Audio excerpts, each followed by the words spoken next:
at North Texas, going to Oklahoma State. They've had to deal with signing recruiting classes. They've had to find coaches for their new staffs. They've had a lot of distractions in what is the biggest week for the biggest game of their head coaching careers. It's been a heck of a time. We'll tell you more about it later. A huge emotional component to this game on the field tonight. When we come back, we're going to tell you about a couple of special freshmen, precocious freshmen, one at quarterback, one at running back. Well, you'll recognize this voice, folks. You usually hear him on the hardwood, though. Oh, it is showtime! Got a brilliant future, a diaper dandy. Can't teach what he possesses. He's awesome, baby, with a capital N. Hello, good night. He's on fire.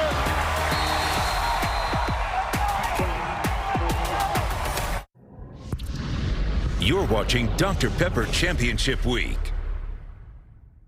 Our house, our terms, we deal the cards. Yes, we deal the cards. Are we good? Yes, sir. Hey, are we freaking ready? Yes, sir. Indeed, on team. No, finished up. The Golden Knights. 1-0. Then we all won. One. John Summerall always as demonstrative as he needs to be, which is always on 100, Roddy. They're going to have to be excited to play against the #1 offense in UNT in the country in total offense and scoring offense, led by Drew Mestemaker, who, believe it or not, was a 0-star prospect coming out of high school. He's the best story in college football, and he leads an offense that's really a three-headed monster. But it starts with the quarterback, Drew Mestemaker. You mentioned the story. Didn't start in high school, but as he's taken over as North Texas quarterback, he's shown great poise and accuracy. Doesn't matter if someone's coming for him in the pocket, moves up and delivers the ball at a place where his receiver can catch it and do something after the catch. But he is a running back in Caleb Hawkins that screams NFL back. He's 6'2", over 200 pounds with great vision and feet. And did I mention he's over 200 pounds? Because when he comes through the hole, he makes linebackers and secondary members make business decisions. Got great physicality and ability to break tackles. But they've got a guy on the outside, too, who's dangerous. Wyatt Young, 3rd in the country in receiving yards. The thing you need to know about this guy, yards after catch. 2nd nationally in yards after catch. He makes 5 defenders miss on this catch and takes it to the house. He is phenomenal with the ball in his hands. Young and Hawkins both over 1,200 yards receiving and on the ground, a balanced offense. Meanwhile, on the other side of the ledger, Tulane comes in 6-0. They're undefeated here at home during the season. Quarterback Jake Retzloff has been one of the great turnaround stories in all of college football going back a year. He really has. Last year at BYU goes 11-2 as the starter, comes over for Tulane and is now 10-2 this year. This guy is 21-4 over the last 2 years as a starter. He's got great legs, and his ability to run is something that makes him really dangerous. He's gotten comfortable and accurate in this offense as the season has gone on, and he's looking to have a big game here tonight. We'll have the opening kickoff in just a moment. As you look at that, folks, sometimes you're on the right train but the wrong track. Both these teams looking to get on that college football playoff track.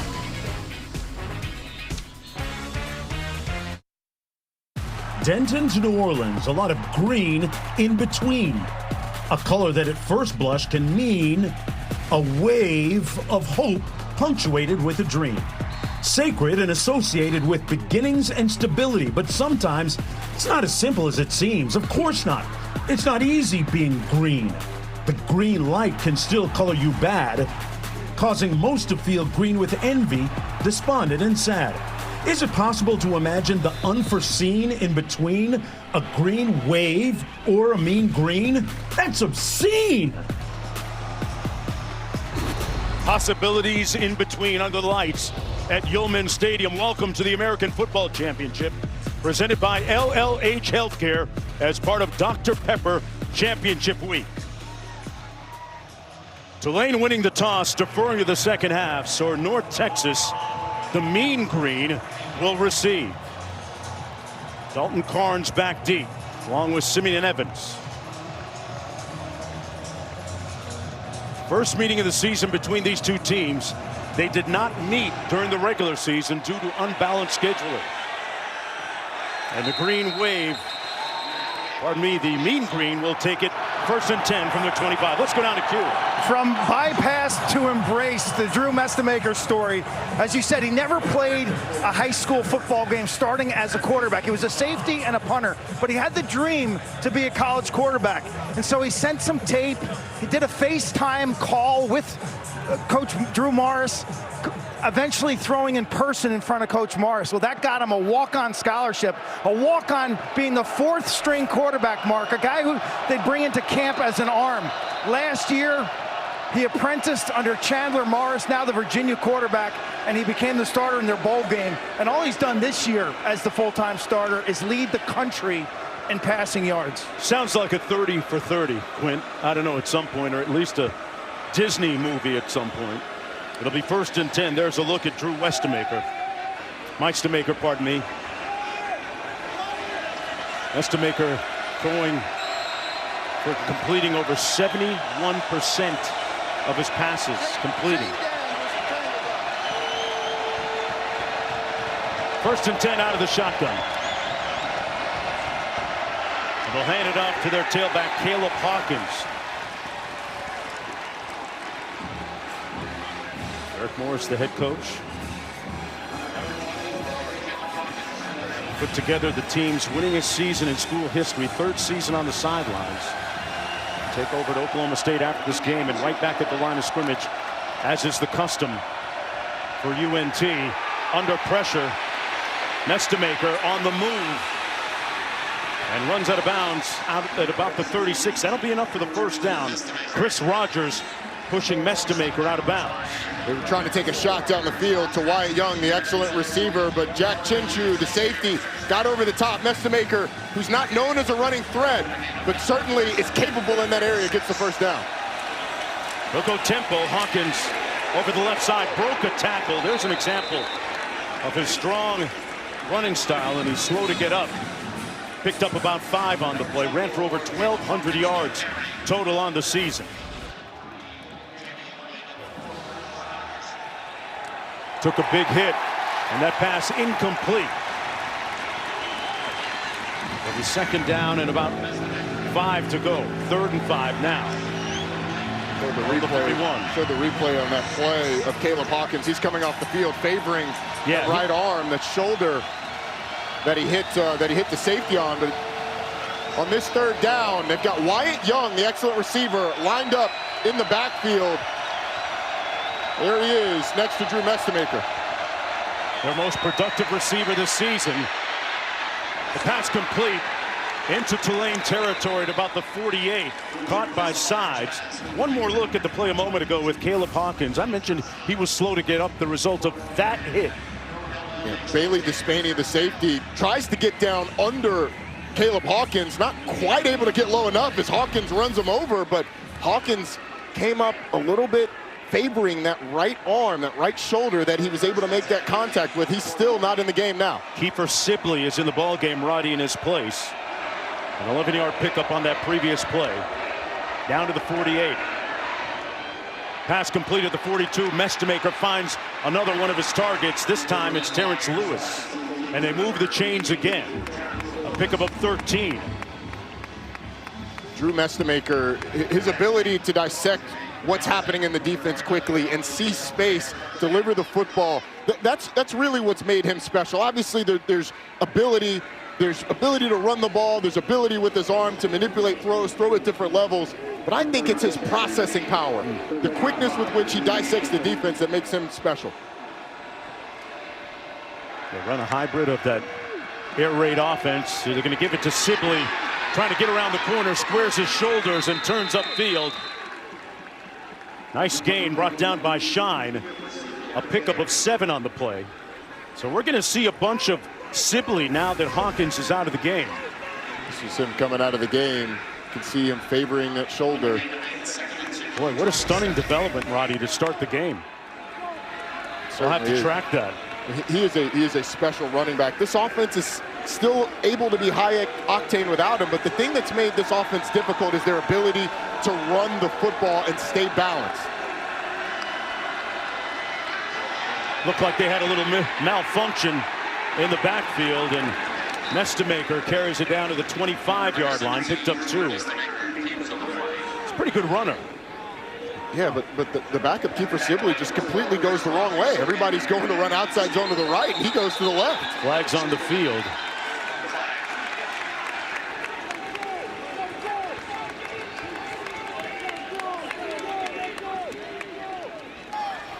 False start, offense, the right yard, 5-yard penalty, 3rd down. This is the play before on 1st down where Drew Mestemaker's looking to the left. You can see all the offensive linemen are looking to the right. All the offensive linemen are going to the right. Drew Mestemaker's like, where are you going, bud? The play's supposed to go this way, but the penalty sets up another 3rd medium. They had this before. They were able to deliver and convert. And they do it again. Sibley in the backfield. They're going to run it. And that's going to be enough for the 1st down just across the 25-yard line. A gain of 7 on the play. That was Sibley. And back quickly at the line of scrimmage. Mestemaker complete. That's Young, his #1 target. And that's what he does best. He gives you yards after catch inside the 20 down to the 18-yard line. Missed tackle on the play by Javion White. 724 yards after catch this year for Wyatt Young, and that's a big reason why this North Texas offense has so many drives. 30 scoring drives of 75 yards or more. 99-yard drive to start the game last week against Temple. On 2nd and 5, Young in motion. Mestemaker pulls it out, goes into the end zone open and overshoots his receiver Wyatt Young, who was open on the play behind TJ Smith. Well, that's a throw he probably wants back right now. 3rd and 5 coming up. Man, this is a tremendous route by Wyatt Young, who just absolutely twists up the defender TJ Smith. Smith was going one way. Wyatt Young had him on a post corner. Drew Mestemaker, a rare miss, although that's the area of the field where he has been the least effective this year. Throwing deep, 20 yards deep or more to the left side of the field. That's where he's struggled in terms of throwing deep. Good news for UNT. Hawkins back in the ball game, gets the call and powers his way close to the 1st down. They'll need a favorable spot. It looks like they've gotten one here, Roddy. Enough to move the chains. So Caleb Hawkins comes back in the ball game, immediately gets a carry. And that'll be 1st down and 10. And Mark, that's the best thing you can do. And you get a little dinged up in the shoulder and you get back in the game. You want to carry. You want to test that shoulder, get it a little hit, and get back into the rhythm of the game. It's a nice job, as we've got a stoppage right now by the officials. I believe they're going to measure this. Let's go down to Quinn. For Hawkins, nothing a little massage or medication can't handle. His helmet stayed on the entire time, but the medical staff massaging his shoulder and then giving him some kind of unidentified pill, I guess. It looked like some kind of painkiller that he swallowed, and now he's back in the game. So good news for North Texas fans. The freshman out of Shawnee, Oklahoma, back in the ball game. Well, he's an important part of their offense. We've already told you the goal is to get him between 25 and 35 touches per game. There's a look at the measurement, and wow, that much short. I think our referee's fingers were a little far apart. I mean, it was less than that. Looked like it was less than that. That's about as tight as it gets. Coach Eric Morris a little fired up about it. He wanted a little bit better spot. It's 2 3rd downs, 3rd and mediums that they've run the ball. They're leaving the offense on the field, and when you have a 220-pound back in Caleb Hawkins, I don't know why you wouldn't. They also have what has been the best offensive line in the American so far this season. I'd imagine it's going to 24. 4th and inches.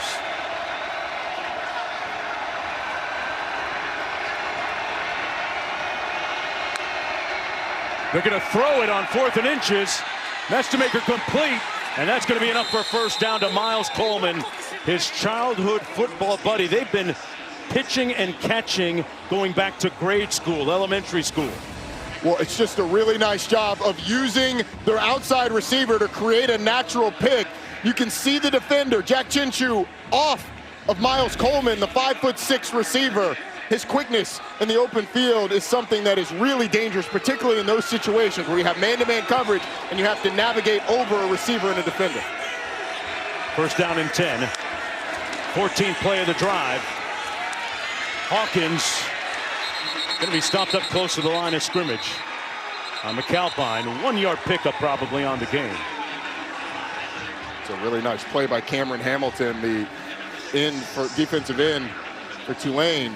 Stands up the tackle, forces Caleb Hawkins back inside. Roddy, this offense for UNT is so balanced, and they've been so efficient in the red zone this year. Look at that. 56 touchdowns in the red zone. As you said, ruthlessly efficient. If you can force a field goal here, it'd be a big win for this Tulane defense. On 2nd and 9, Mestemaker fires, caught, touchdown, Trey Williams. And the visitors strike first.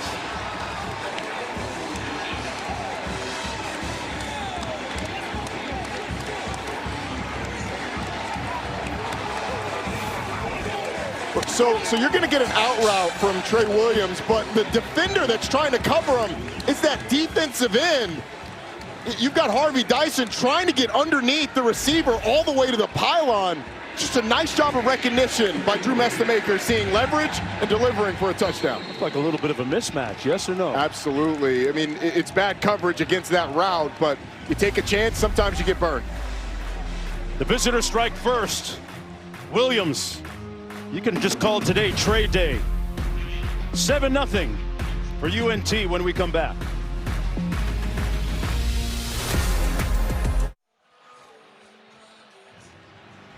And welcome back, everyone, to Yulman Stadium here in New Orleans. The winner of this game in the American Championship goes to the college football playoff. And we have a de facto play-in game with UNT leading 7-0. Trey Williams with a touchdown reception a moment ago, leading that #1 offense in the entire country. That was their longest drive of the season a moment ago as they continue to break new ground. From the 2, TJ Smith. And Smith upended just shy of the 20-yard line.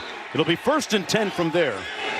The quarterback, Jake Retzloff, the BYU transfer, on the season completing 63% of his passes with 14 touchdowns and 6 interceptions. He is the heart and soul of that offense. And what a story after transferring from BYU. It was a case of having to act real quickly. Only had 38 days to learn the entire playbook while being occupied taking 4 classes to become eligible. Well, what a season it's been for him in the offense. They're going to run it on 1st down. McClure over the left side of that offensive line and picked up about 4. Weslowski making the tackle on the play. It's a Tulane team that's facing a North Texas defense that ranks 127th in the country in rush defense. Their ability to run the ball is going to be huge. Retzloff out of the shotgun, delivers a strike. Complete to McClure, showing his receiving skills to move the chains. 1st down and 10. The other part of that, Mark, part of the rushing of the football, Jake Retzloff has not been a big part of the run game the last 3 games. Got dinged up against Memphis, had been wearing a brace on his knee. That brace is off, and let me tell you, yesterday when we talked to him, he was fired up that they had taken off the governor for his ability to run. Big part of his total game. McClure trying to get to the edge. Couldn't quite get there. Corralled at the 40-yard line by Quentin Hammonds. Pickup of 4 on the play. And right there is where a lot of people have been able to attack North Texas defensively when they're running the ball. It's getting on the edges. North Texas's defensive ends, or whoever has contained, going to have to set hard edges and turn everything back inside. 2nd and 6. Play fake by Retzloff. Downfield. Caught, complete at the 45. And a 1st down to Omari Hayes, who squeezed it under duress. A 15-yard gain. Good catch, Rod. Very good catch. Really good delivery by Jake Retzloff. Just man-to-man coverage against the nickel, Quentin Hammonds. And Retzloff puts it away from the 6'1" defender where Omari Hayes can snag it. 1st and 10 from the 46.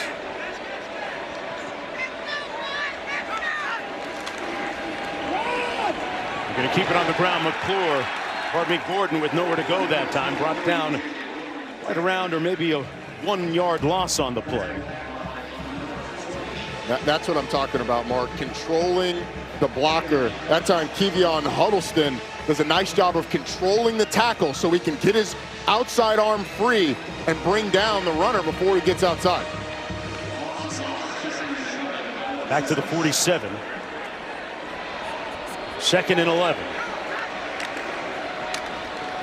Retzlaff pulls it out, throws a dime and a 1st down at the 25 to Momahat. Momahat with a nice catch and a gain of 22. This is a tremendous throw. It's an RPO. They roll the coverage. And this delivery by Jake Retzlaff into the body of the receiver so that the corner can't get there. Safety's rolling away. And Garrett Momahat, who we were told was going to be a bigger part of this offense, makes his first catch of the game. Lewis Jr. in motion. Retzlaff pulls again behind his intended receiver, Trey Shackelford. Sets up a 2nd down and 10. Boy, both these teams playing high tempo. Yes, they are. And we talked about running the football being a big part of what Tulane was going to try to do. North Texas has been bringing a safety down into the box to try and help out with that. So Tulane has just said, all right, we're going to throw the ball. This time, though, under center, 2 tight ends in the game. Little 12 personnel. They keep it between the tackles. Gain of about 3 on the play by Gavin Gordon. Brought down by Hayes. 3rd down coming up. Talking about the lack of success that UNT defense has had against the rush. Really jumps off the page actually. Yes, it does. Now, they've played some really good rushing offenses. 4 of the top 15 rushing offenses nationally. That doesn't change the stats. The stats are the stats. And Tulane pointed them out to us. But these 3rd downs are going to be so big. Tulane's ability to stay on the field and convert. And with an empty set, North Texas has to be aware of Jake Retzlaff's running ability. He's the team's leading rusher. Throws it. Complete. Right around the 15-yard line, close to the 1st down. Omari Hayes with another nice catch for 7 yards. Let's see where they spot this. They spot it just short. Yep. That big line at the 15-yard line is the 1st down. They're about, I don't know, 2 feet short. It's less than a yard. Offense going to stay on the field. Although, based on that angle, I think it might have crossed that line. Tell you what, Hayes with a nice roll. They're going to go for it on 4th down.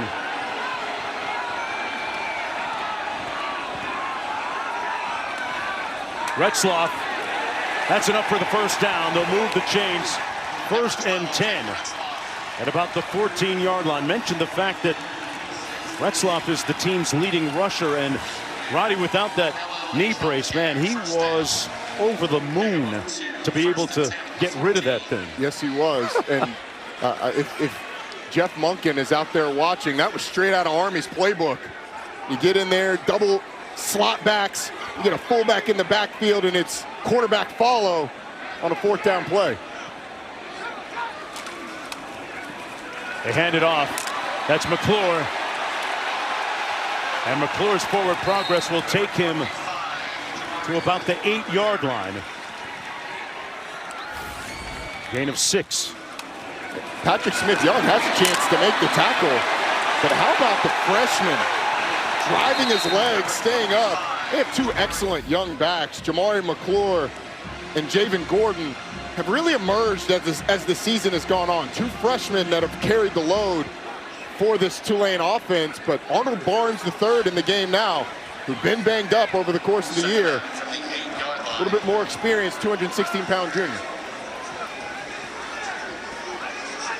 Retzlaff gonna quarterback keep over the left side inside the 5 to about the 2-yard line.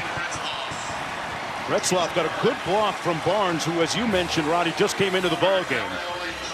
Pickup of 5.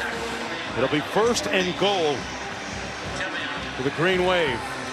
Both of these teams have had long drives and have done a really nice job in conversion downs of staying on the field, running the ball well, being balanced on both sides. Thing is, you can't miss your turn in this game offensively, it feels like. So Tulane has to end up in the end zone. 13th play of the drive. Backs lining up out of the eye. Gordon going to be stopped up right near the line of scrimmage. It'll be 2nd down and goal. Well, that mean green defensive front doing a nice job on that sequence. They'll make a couple of substitutions and exchange running backs. Arnold Barnes III coming in for the green wave. Last time Arnold Barnes III was in the game, they had a quarterback run with Jake Retzloff using Barnes as a blocker. I wonder if they go back to something like that with the experienced junior. That's exactly what they do. Retzloff, oh, he got rocked. He took smoke at about the 2 by Trey Fields, who is the voice of the defense for North Texas. That is a physical play. What? Let's listen to it. That'll rattle your feelings. Rattled mine, and I'm 100 yards away up here. 3rd and goal coming up. Wonder if you're going to some kind of pick play to the top of your screen, try and get one of those receivers open with Jake Retzloff rolling out. Barnes in the backfield. Looking into the end zone. Ball knocked out of his arm, and as he was trying to throw it, Ethan Day with some backside pressure. And it'll be 4th and goal coming up. They went for it last time on 4th down, and the offense is going to stay on the field. And the decision is an easy one for John Summerall because North Texas is going to put up points. This is the pressure that offense puts on you. But a really nice job of Ethan Day running through the block of the running back and getting to Jake Retzloff. I mean, they have tried just about everything. They tried the pick play, couldn't get it. They've tried to run the ball. Where do they go here? 16th play of the drive. Mark, this is usually where they go to Bryce Bohannon, but he is out in this game. He has been a go-to receiver for him. And we're going to have a timeout first. Boy, North Texas calls timeout. Coach Summerall showing some good speed down the sidelines. Back after this. The AT&T Countdown to the College Football Playoff National Championship.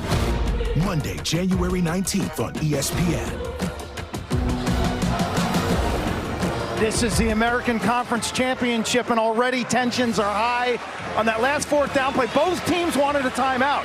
Coach John Summerall sprinting down the near sideline. His offense wasn't in what they wanted to be on the far sideline. Greg Gasparotto, the DC, he's a little faster. He got credited with the timeout. A critical play here on 4th down with a trip to the college football playoff at stake tonight. Yeah, great job, Q. 4th and goal coming up. Ball just inside the 3 for Tulane. Mark, I believe you've got 3 tight ends in the game for Tulane. Yep, 3 tight ends all lined up to the top of your screen. McClure in the backfield, the only back. Retzloff with the fake. Gonna run it himself and score. Touchdown.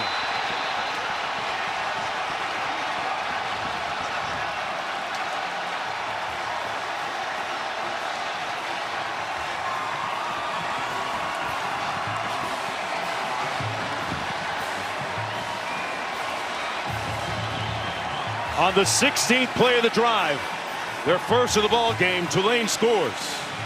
And an extra point away from tying this football game.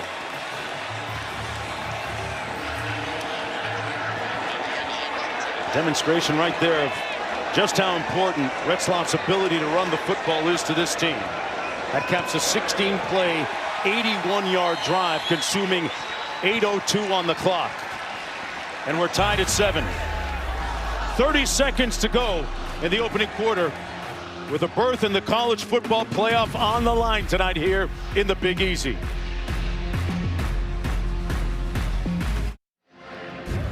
So this is that last touchdown, and the tight end, Johnny Pascuzzi, he bluffs inside before getting out and running his route, and look how it affects the defensive end, Bryson Hayes. He has to go up the field and can't flatten out immediately when he sees Jake Retzloff rolling out. There's nobody out there for the quarterback, and Tulane is able to convert on its second fourth down conversion on that drive to get in the end zone. And Mark, I think we're going to see a lot of fourth down conversions or fourth down attempts here today.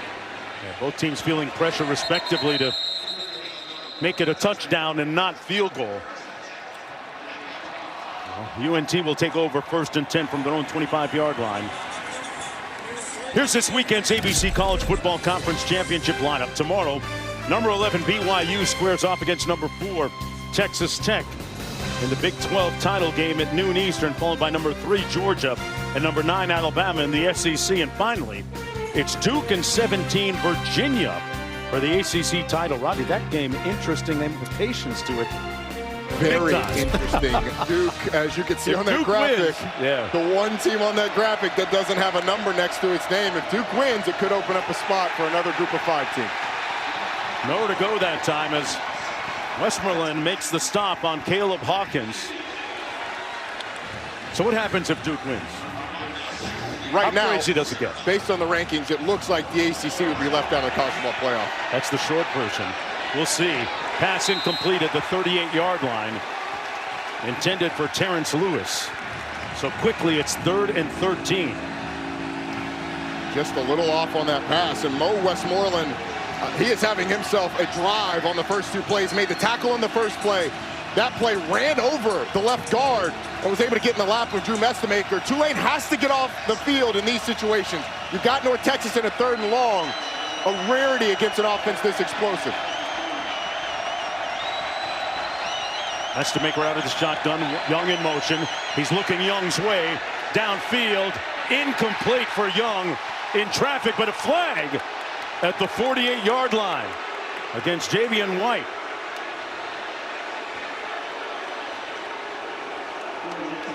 There's going to be pass interference against the defense. I think Javion White might have had a hold of the shoulder pad of Wyatt Young. Pass interference, defense, 15-yard penalty from the previous spot, 1st down. With 2 seconds to go in the quarter, here's a look at it. Look at the right arm of Javion White. It's tugging on that shoulder pad. Wyatt Young can't elevate, and it's a good call by the officials. Can't really see the actual grab there, but you can see the result of it. Wyatt Young, the jersey being pulled off, can't elevate. Unfortunate for Tulane defensively, who looked like they had gotten a stop. Young's such a big part of their offense in motion. A former high school quarterback they took a flyer and chance on. Caleb Hawkins between the tackles. Out beyond the 45, or just at the 45, and that's going to do it after that 7-yard gain. A pretty compelling 15 minutes in the books with a berth in the college football playoff on the line. Folks, we'll be back after this message and a word from your local ABC station.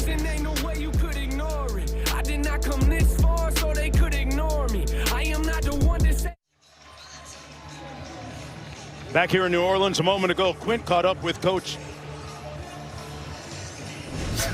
Coach, it feels like stops are going to be in short supply. What's the biggest challenge your defense is facing right now? We tackled really poorly on the first drive. We got to get off the ball and off the field on 3rd downs. We're just not playing very clean and detailed on defense. This is a really efficient offense. We got to play a lot better. What's your reaction to the pace of this game? Each team with only basically 1 possession in the first quarter. Yeah, 2 long drives. They drove, executed a lot of 3rd downs. We did too. We had 2 4th down conversions, both really long drives to eat up the whole first quarter. What does that mean? We better score on every drive. We got to score on all of them. Thank you, Coach. Thank you. He got to the essence of it at the end there. Got to score. Hawkins picks up 4 on that drive, and boy, the lights went out temporarily. Why'd you hit the switch? Someone bumped the DJ table at the party. What happened? Well, Eric Morris is fired up. The head coach and play caller of North Texas. They like to go with tempo. Lights turn off, and it shuts down your ability to go fast. Home field advantage, Roddy. No kidding. Comes in all sizes and shapes and ways. Off the play fake, open down the middle of the field. Caught by Trey Williams all the way down to the 26-yard line. Adds that to his earlier touchdown catch. Well, the little token fake holds the linebackers. They step up because of the fake, and it opens it wide open down the slot for Trey Williams. Mestemaker tipped away almost dangerously, almost intercepted by Johnson. Jaheim Johnson jumped around a little bit there and tipped it away. It'll be 2nd down and 10. That was a play that started with a snap that the quarterback wasn't expecting. That could have been disastrous. The throw was blind out wide, and if Jaheim Johnson gets a little bit better break, the throw could have been disastrous. North Texas fortunate that it's 2nd and 10. Hawkins motions out of the backfield. And Mestemaker's going to be sacked by Westmoreland. And you mentioned it, Roddy. He's already put up some great numbers in this game. And we have a mean green player shaken up. It's Trey Williams. Well, right here in the middle, you're going to get Derek Shepard, who reads this screen. He senses that something's going on, looks out. It makes Drew Mestemaker pump the ball, can't get it to Trey Williams right away, and it ends in the sack. It's an excellent job by the defensive tackle, recognizing that it's a screen. It's funny, we asked Greg Gasparotto yesterday, what is the key to playing a screen? He said it's a couple of things, but one of the things he said was, if it's too easy to get to the quarterback, it's probably too good to be true. That time the defensive lineman sensed it and caused the sack. That's their 30th sack as a team of the season. And good to see Trey Williams get up and walk off the field under his own agency. 6'3", 229, already has a touchdown catch today, and that 22-yard gain a moment ago. This is the 2nd possession for North Texas. They scored on their first one of the ball game, but right now facing 3rd and 21. John Summerall, you're telling your team no penalties, because there was another 3rd and long earlier on this drive, albeit in the last quarter, that was converted due to a pass interference. You've got coaches on the field fired up. This is a passionate bunch. I mean, that is one thing that oozes out of John Summerall. Passion, energy, toughness. All of those things permeate through this program. It's a big play for this defense. Told this team that the coaching staff, the players, everybody involved has one more chance to do something special before he leaves for the University of Florida. North Texas with 3rd and 21. Young junior in motion. Mestemaker underneath to his running back Hawkins. That's going to be short. Ball came out, scooped up, and a chance to run it back. Down to the 37-yard line. L.J. Green.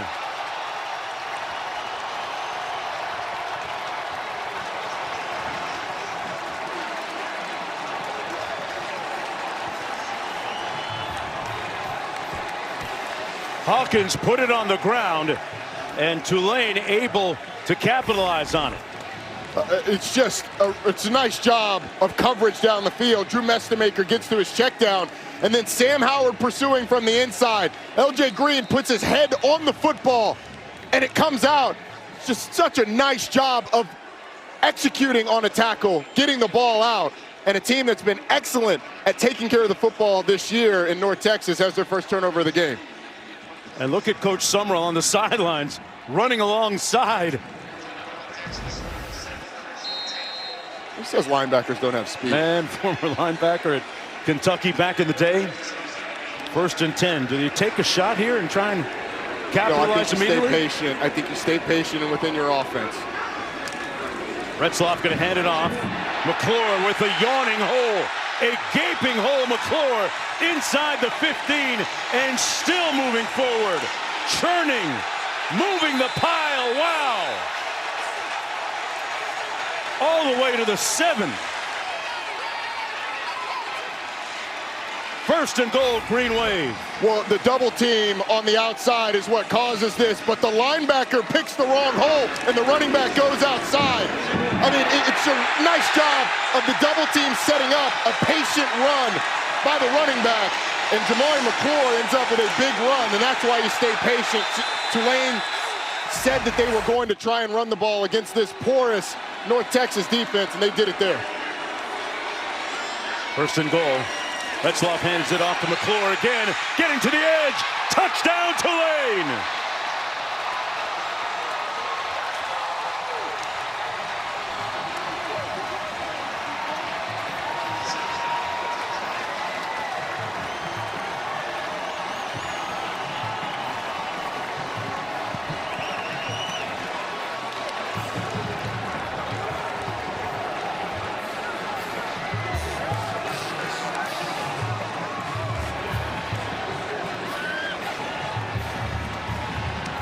The Green Wave capitalized on the turnover. They turn it into 6. McClure with his 2nd rushing touchdown of the season, the 3rd of his career. And the Green Wave lead by 7.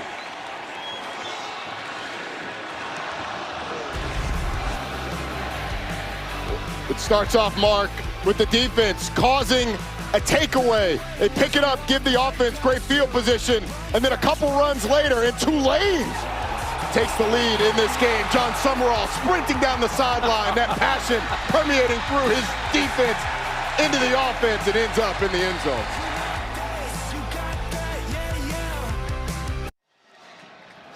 Welcome back, everyone, to Yulman Stadium here in New Orleans. A sobering sight for UNT, the Mean Green. Caleb Hawkins out of his uniform and shoulder pads, walking into the locker room to be attended to.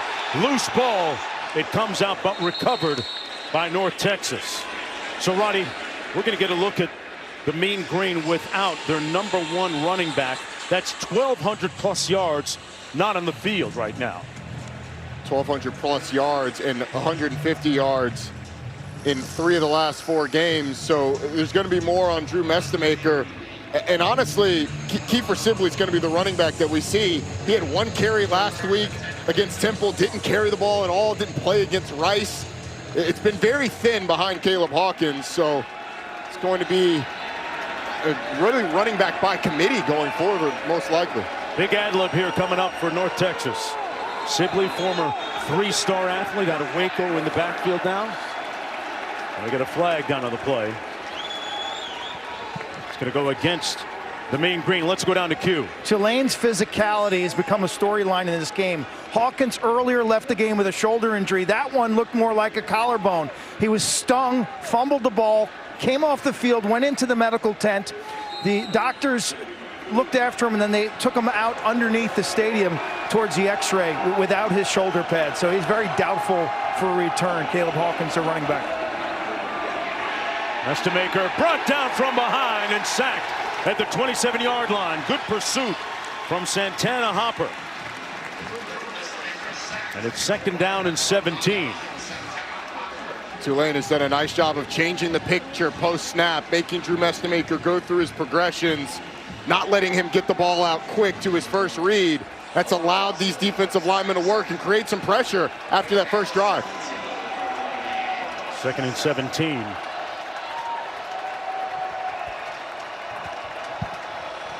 Mestemaker going to hand it off to Sibley. Makes it out to about the 31-yard line. Flag. Got a flag down on the field as well.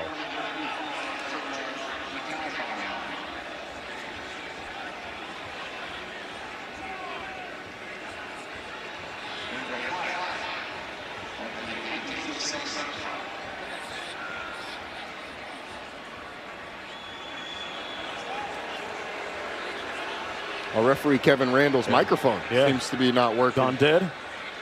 It's, we understand. It's offsides on the defense. He's talking about Kiefer Sibley, former 3-star running back out of Waco, Texas. Was offered by several Division I schools, FBS programs.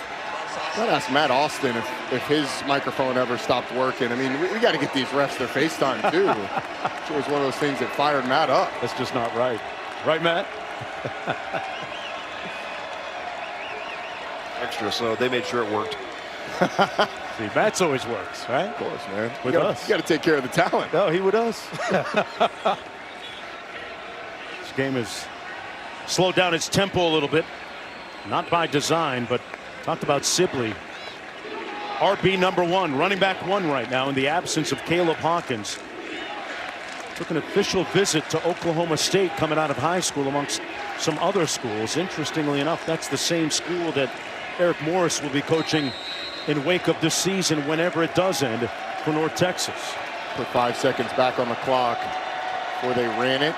That was the reason for the stoppage. Now North Texas a little confused, shifting around before the play. Play clock down to 10, yeah. They go empty after all that motion. Mestemaker pulls it. Almost caught off the carom by Wyatt Young. And it's incomplete. Despainey knocked it away. It'll be 3rd and long. Bailey Despainey's in the middle of the field, and after all the shifting, the safety has his eyes on the quarterback, just sees the fade ball, and is able to break it up, and almost is caught by Wyatt Young. I thought Despainey was going to pick that for a second. It was going to be an interception, and then it almost ended in a North Texas touchdown, but another 3rd and long. Bunch formation at the top of your screen. Mestemaker 7 of 12 for 80 yards so far. Under duress and sacked all the way back at the 17. More defensive pressure resulting in a sack. This time it's Harvey Dyson. Dyson with the 3rd sack of the day. Harvey Dyson is right here on the edge. That's the tackle, but Harvey Dyson is going to work inside and just beat the tackle on an inside move. It's a nice job by the defensive end, using his hands and causing a sack. And the pressure on North Texas has really been a factor late in or as we've gone on in this game. Yeah, this offensive line for the Mean Green is its best in several years, in the last 3 years at least. Amari Hayes back deep for this punt. Fields it at 42 with the fair catch. And Tulane will have very auspicious field position to start this next drive. With 10:25 to go in the first half, they lead it by 7.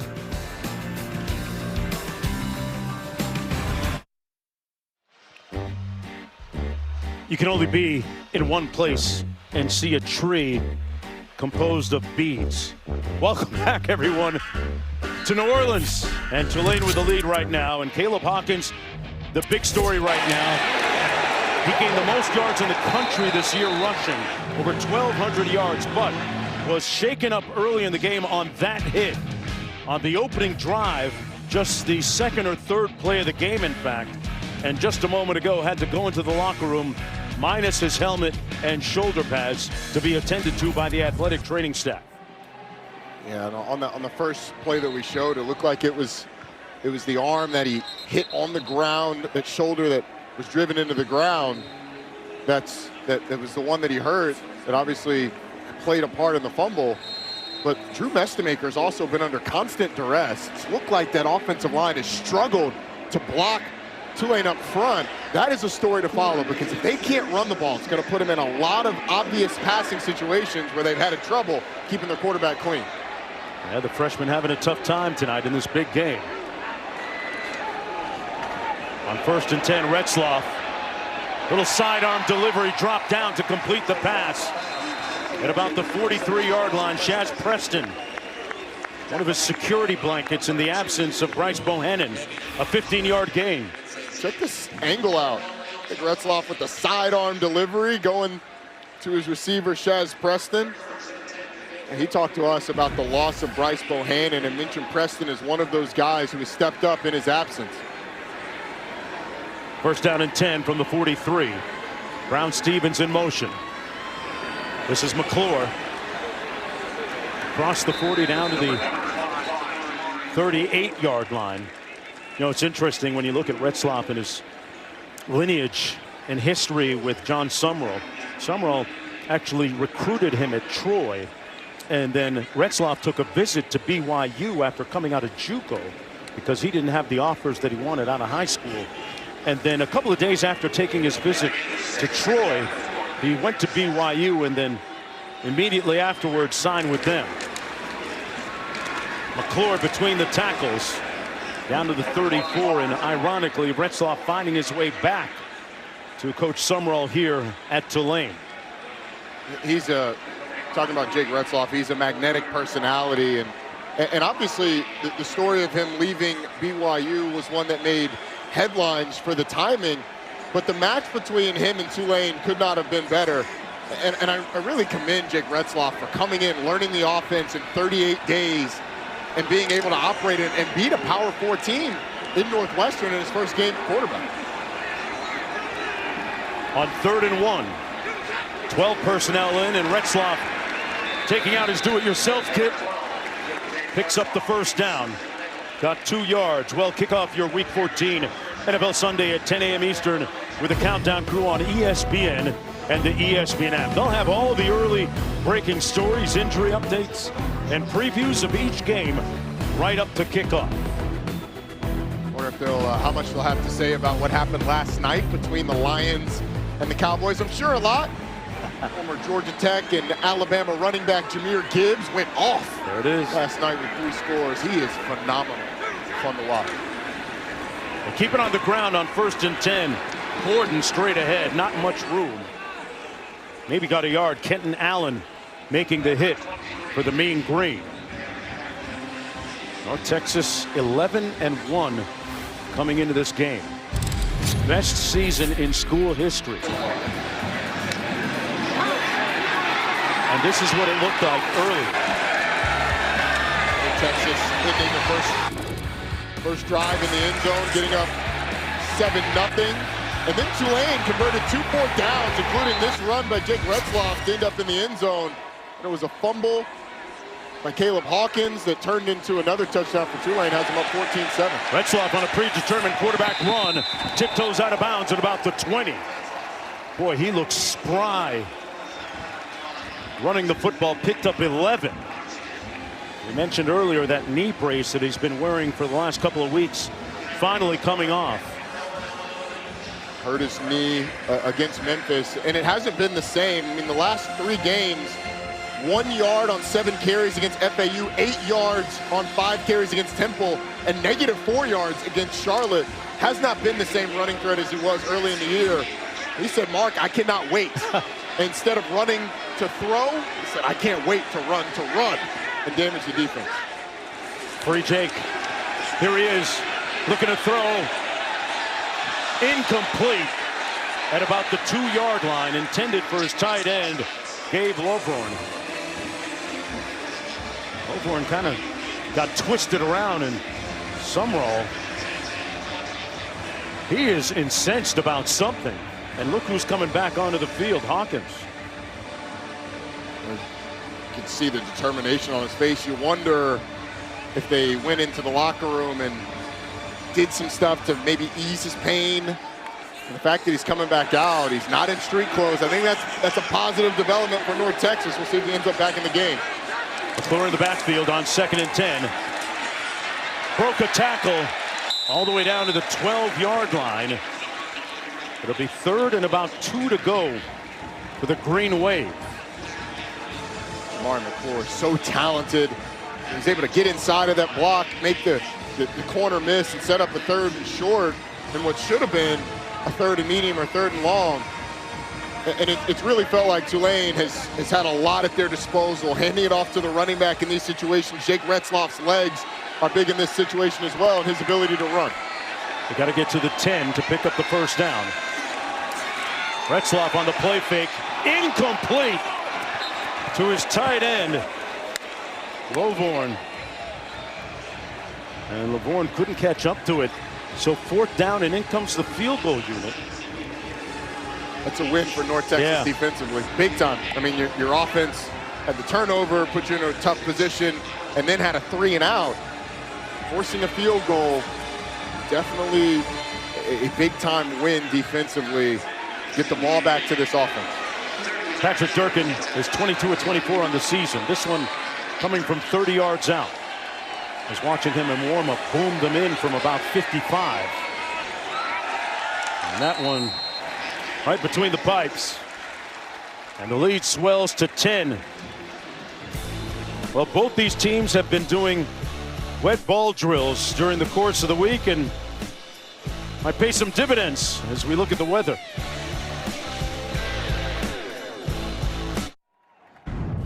Let's take a look at the All-State Playoff Predictor.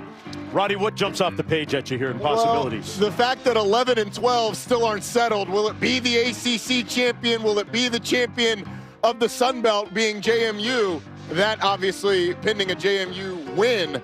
That'll be interesting. But then if BYU loses, Mark, it could put Miami right next to Notre Dame at 10-11. And then will the committee finally recognize the fact that these two teams played on the field and Miami won? That'll be a big question. But historically, Mark, the last 4 years, conference championship game losers have all dropped one except for TCU the year they went to the national championship. Interesting trend. I guess, so you're trying to tell me it actually matters when teams play head-to-head? It might at some point. Evans on the return, nowhere to go, brought down at the 13 as we check in with the studio. Guys, what's up? Mark, coming up at the half, Booger McFarland, Kevin Nagandi here with you. The very latest with Penn State hiring Matt Campbell and Heather Dinich joining us live from Grapevine, Texas, talking playoff. Right now, what are you seeing from Tulane? Well, Tulane's got a balanced attack. If you're North Texas, the entire game right now is on Drew Mestelmaker. Tulane is spreading around. They're running the football, and Reslov has somebody to lean on in Jamar McClain. That high-powered Mean Green offense right now, just 7 points. We'll see at the half. Back to you, Mark and Roddy. All right, thanks a lot, guys. 1st and 10. From the 13-yard line, the Mean Green down by 10. Caleb Hawkins on the sideline still as Kiefer Sibley is dragged down around the 16 by Derek Shepard. Gain of 2 on the play. Just quickly, Penn State's going to come out and say they got their man, and it was a circuitous route to end up at Matt Campbell. You heard Kevin talk about the fact that they are hiring Matt Campbell, the head coach at Iowa State. I think they ended up in a great place with a tremendous coach. Coaching carousel continues to spin. That pass complete to the 23-yard line. Cameron Dorner will pick up the first down and move the chains. Roddy, who does the rain favor more or hurt more? You would guess that it hurts the team that can't run the ball right now, and that's North Texas, as he was just short of the line to gain, so it's going to set up a 3rd and 2. But you never want to throw the ball in the rain, and so North Texas would seem to be the team that is slightly disadvantaged with these weather conditions. Okay, so 3rd and 2 from the 21.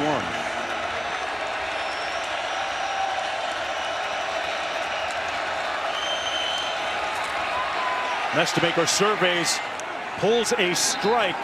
Forward progress will be marked at about the 23-24 to Dorner, working against Jaheim Johnson. Now they're going to go fast.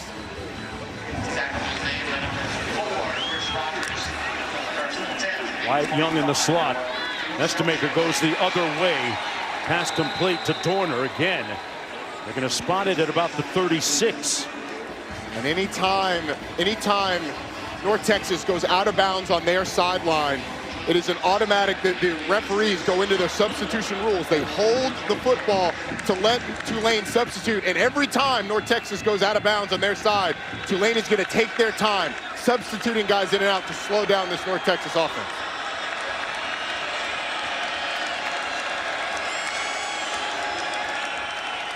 Mestelmaker gets it out in time and overshoots his intended receiver. That was Wyatt Young again. And Mark, just to follow up on that one more time, the thing that the tempo is going to allow North Texas to do is slow down the rush of Tulane.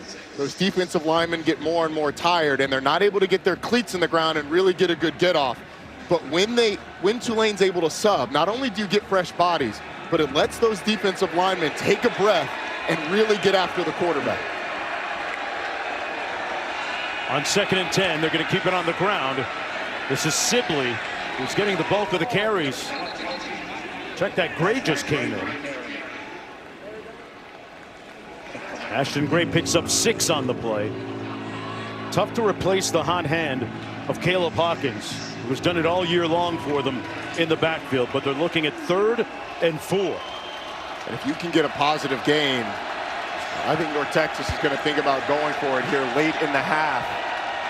Maybe try to keep the pressure on this Tulane defense by going for it on 4th down. And Mestelmaker sacked by Santana Hopper. The 4th sack already for the Green Wave, Roddy. So one of the big stories early in this game is the defensive front getting at the quarterback. It is. It's a twist between these two players, and Santana Hopper comes from the inside, just runs the hump, the offensive tackle, Braden Nelson, gets too far down inside, and Hopper ends up sacking the quarterback. It's a nice job continuing to put the pressure on Drew Mestemaker. Sawyer Evans with his second punt, only his second punt of the night. Nose of the football down. Hayes watches it bounce and roll all the way down to about the 15-yard line. So Jake Retzloff 85 yards away after that 51-yard punt. With the rain coming down here at Yulman Stadium, the winner of this game will go to the college football playoff. In this first meeting of the season between these two teams, and Roddy, that's part of the great storyline of this game, is that because of the unbalanced schedule, which sometimes is not a great thing, this is the first meeting of the season between these two. Yeah, you'd love to be able to figure things out on the field without tiebreakers. I think the ACC is sort of dealing with the ramification of having 17 teams in an 8-game schedule in conference, but it does set up a matchup that is novel in this conference. On 1st and 10, McClure picks up about 3 yards as we hit the 2-minute timeout. John Sumrall's team leading by 10 points.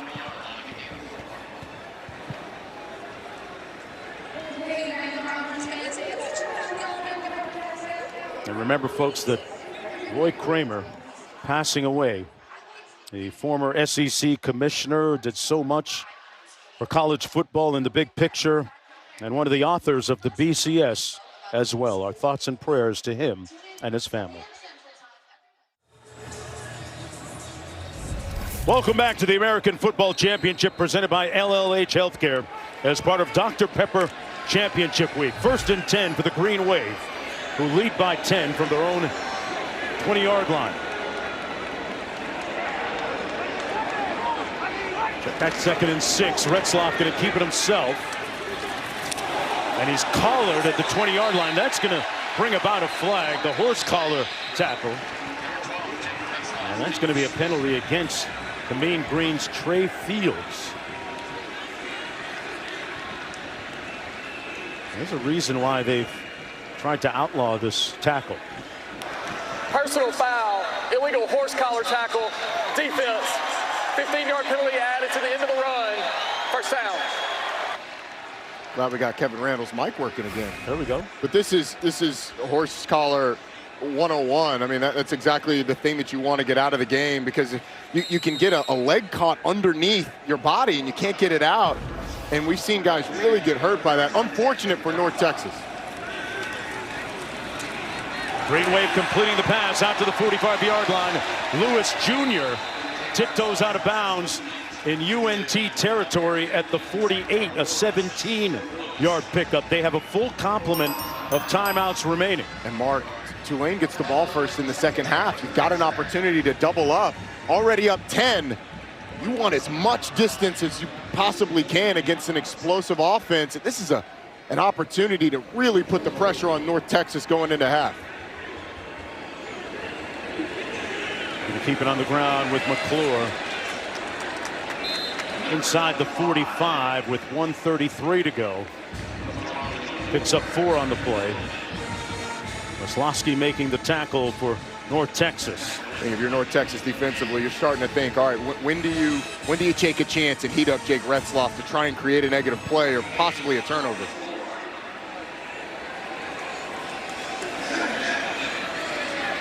Second and 6. Retzloff pulls, incomplete. Caught and then dropped by Brown Stevens. Hit him in the hands. Jake Retzloff turned down an opportunity to run and probably get a pretty decent gain. But North Texas did indeed bring some pressure. Tulane was wise to it. It brought the corner from the field. Tulane rolled to the opposite side and was able to get away from it, but it ended up in an incompletion as you see Jake Retzloff's numbers on the night. David Gordon in the backfield now on 3rd down and 6. Looks like press man from Tulane. Got the linebacker going out with the running back. Got to contain the quarterback in the pocket. Retzloff got it out quickly. Pass. We're going to rule it incomplete. Well, they ruled it a catch and a fumble, Mark. Okay. Yeah. And it went out of bounds. Didn't seem like Mama had it that long. Will Jones made the hit here. It looks like he's able to corral it. The ball comes out. Either way, it's going to end up being a 4th down. Let's bring in Matt Austin. Matt, tell us what happened on that catch and completion rule. Well, this one's really close. The rule says you need to have firm control, you need to have a body part down, and then you need to have time to do something with the ball, a football act. Tuck the ball away, take additional steps. The way the defender, I think he met the first true criteria. Then the way the defender was on him, I think it was a good call being a catch fumble. All right, Matt, and this punt. Oh, it hit a North Texas player. You cannot advance it, but it's going to be first and close to goal to go. It appeared to bounce off of a UNT player. Baron Tipton was in the area. The officials are converging to discuss it. Let's see what the ruling is here. This could be a huge break for Tulane. Ruling on the field is the kick hit a member of the receiving team.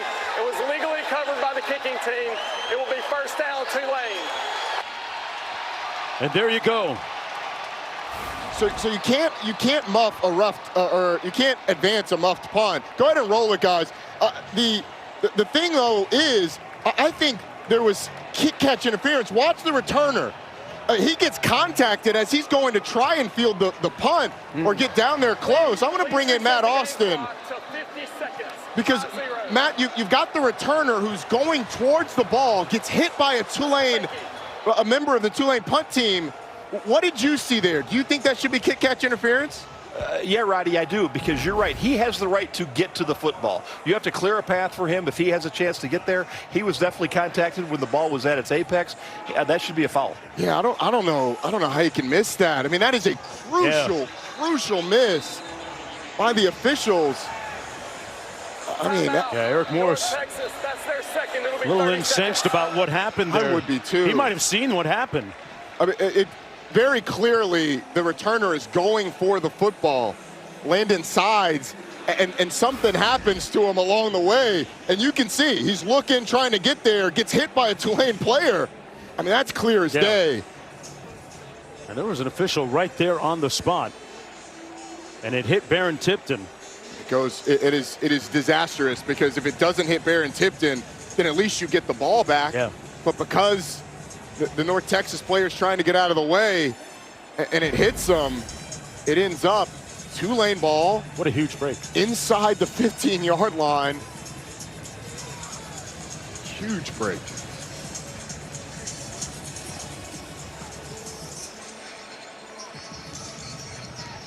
Matt, that's a tough break from an officiating standpoint. Am I right? Oh, it really is. You know, nobody wants to miss a call like that. Usually you see KCI, it's usually the guy's waiting for the ball to come down. He's standing still. I don't know if their eyes just didn't go to him quick enough or if they were watching the ball come down, which are definitely two no-nos. You always have to keep your eye on that receiver. No, it's not reviewable. KCI. I'm going to start using that. Sounds like something I would have dialed somebody on back in the 1990s. So as a result, it's going to be 1st and 10.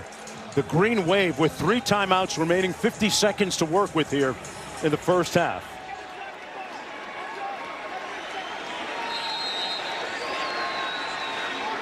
From the 13, Arnold Barnes in the backfield.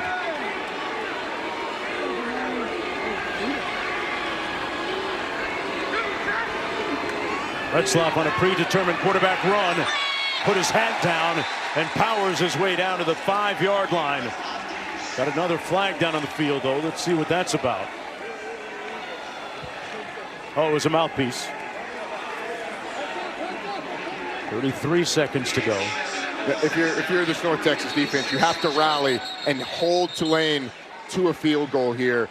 I mean, everything has gone against you late in this one. You had the horse collar tackle that gave Tulane a first down on a potential 3rd down stop. You had the missed kick catch interference that hits off a player, and Tulane recovers This North Texas defense has to steady things right here. And that's a tough thing for a team that has been very porous against the run all season. And tonight, Tulane offensively has been pretty balanced and pretty effective too, right? Yeah, I think you're dedicating a lot of bodies to stopping the run and making Tulane throw the ball. Jake Retzloff has been fairly inconsistent throwing. He's missed some easy layups. I say easy from up here, but he's missed some open receivers, and it's been up and down. You cannot let Jake Retzloff's legs be the thing to beat you and get in the end zone. You're dedicating a lot of bodies to stopping the run and challenging these receivers on the outside. Tulane was very opportunistic, scoring a touchdown on that earlier fumble.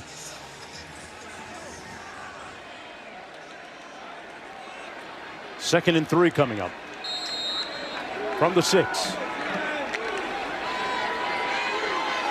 Preston split to the top of your screen.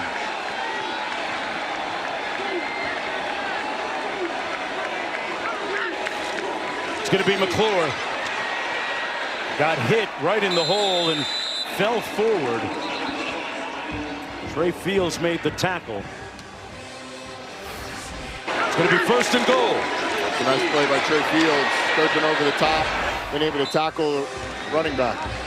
McClure again, falling forward. Good momentum, Trey Fields, another tackle. And got a timeout with 11 seconds to go. Tulane will have one remaining timeout. Hey, our Week 14 Monday Night Football matchup between the Eagles, Chargers, 8 Eastern on ABC, ESPN, ESPN Deportes. Plus, we'll have a special Monsters Fun Day football version on ESPN2 and Disney's networks with an animated game transformed in real time into the iconic Monsters Inc. World and Monstropolis. You sound unfamiliar with Monstropolis. You got to have kids. I've been to some interesting areas and parts of the world. I've never been to Monstropolis. Oh, you got to go. Mike Wazowski, Sully, James P. Sullivan. Okay. Your kids are too old. My kids are the generation of Monsters Inc. I'm an empty nester, man. Second and goal coming up. Right around the 2. So Tulane, it's an interesting situation because you still have a timeout. You can still run the ball, get tackled, call that timeout, and then potentially throw it in the end zone on third down and have time to kick a field goal. Or you can do it the opposite. Throw it first and then run, but the next 2 plays, if you don't score, have to be run and throw. Barnes in the backfield. Kazuski in motion, he's set. Retzloff fires incomplete. Intended for Hayes. That was coming in kind of hot, and it sets up third and goal with 10 seconds to go. They didn't use much time at all. No, they didn't, and that's part of the math there. The throws are going to be quick, and they're either going to be incomplete or they're going to be caught in the end zone. So now 3rd and 1 timeout, you can still run the ball. And that is what I would imagine Tulane would go to here. Just try and smash mouth up the middle with either the quarterback or your running back, Arnold Barnes. It's been quarterback run with Arnold Barnes in the game. Retzloff gonna do it himself. Retzloff stopped up short of the end zone with 3 seconds to go. They have a timeout remaining. 4th and goal coming up. And now, if you're John Summerall, how much do you roll the dice? 4th and 1 on the 1-yard line. 1 play to end the half. This is how close it was for Jake Retzloff. Will Jones, first man on the spot, teammates rallying. What do you do here? I think you take the points. I think you go ahead and kick it, because if North Texas is able to get a stop here, big time momentum going into the half. I think you extend the lead to 13 and go into half, getting the ball first. This sounds crazy. That might be enough eventually, because you're looking at a team that averaged 48 points a game, sitting on just 7 right now going into the half. 3 games this year, North Texas has been down double digits, and they've come back to win. This is an explosive offense, and points are at a premium in these games. They're going to leave the offense on the field, inches away from the goal line. What a call by John Summerall. Jamari McClure in the backfield. Number 25, Retzloff at quarterback.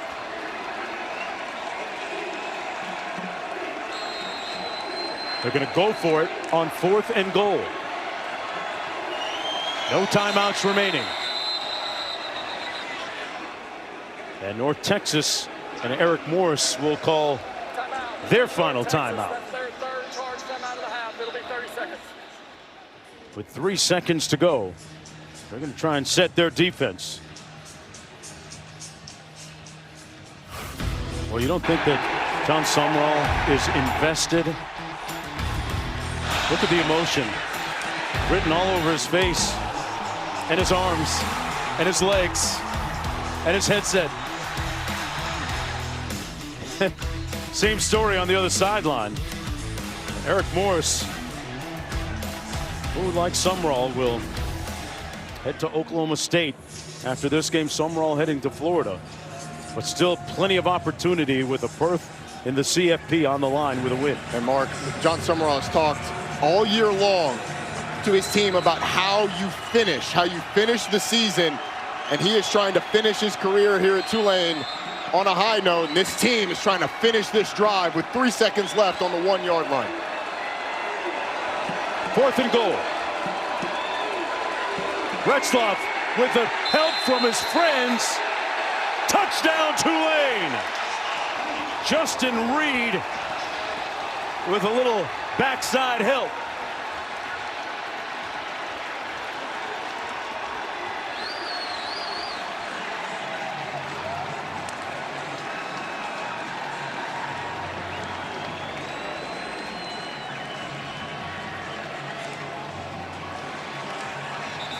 And the lead is up to 16. How about a little tush push? It's going to be reviewed. I thought it was close, but in a mass of bodies, it is always difficult to have indisputable video evidence.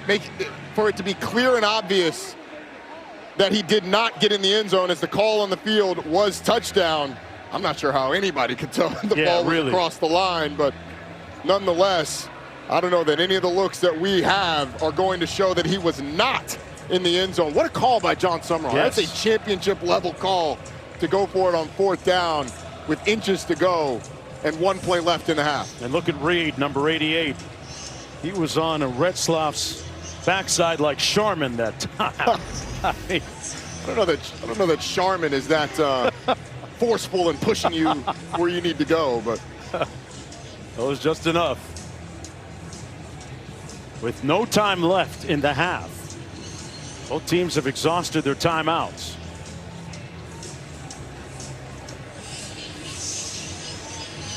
See what the officials are looking at. Our referee Kevin Randall over there conferring with the replay officials upstairs here.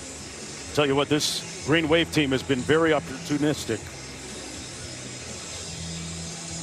Let's bring in Matt Austin, our rules analyst. Matt, what do you make of what they're looking at and what they're looking for? Well, Mark, as you guys mentioned, they're just trying to find the football. And did it break the front edge of the goal line? I haven't seen any shot that replay has been looking at that gives you any indication. There's just way too many bodies involved.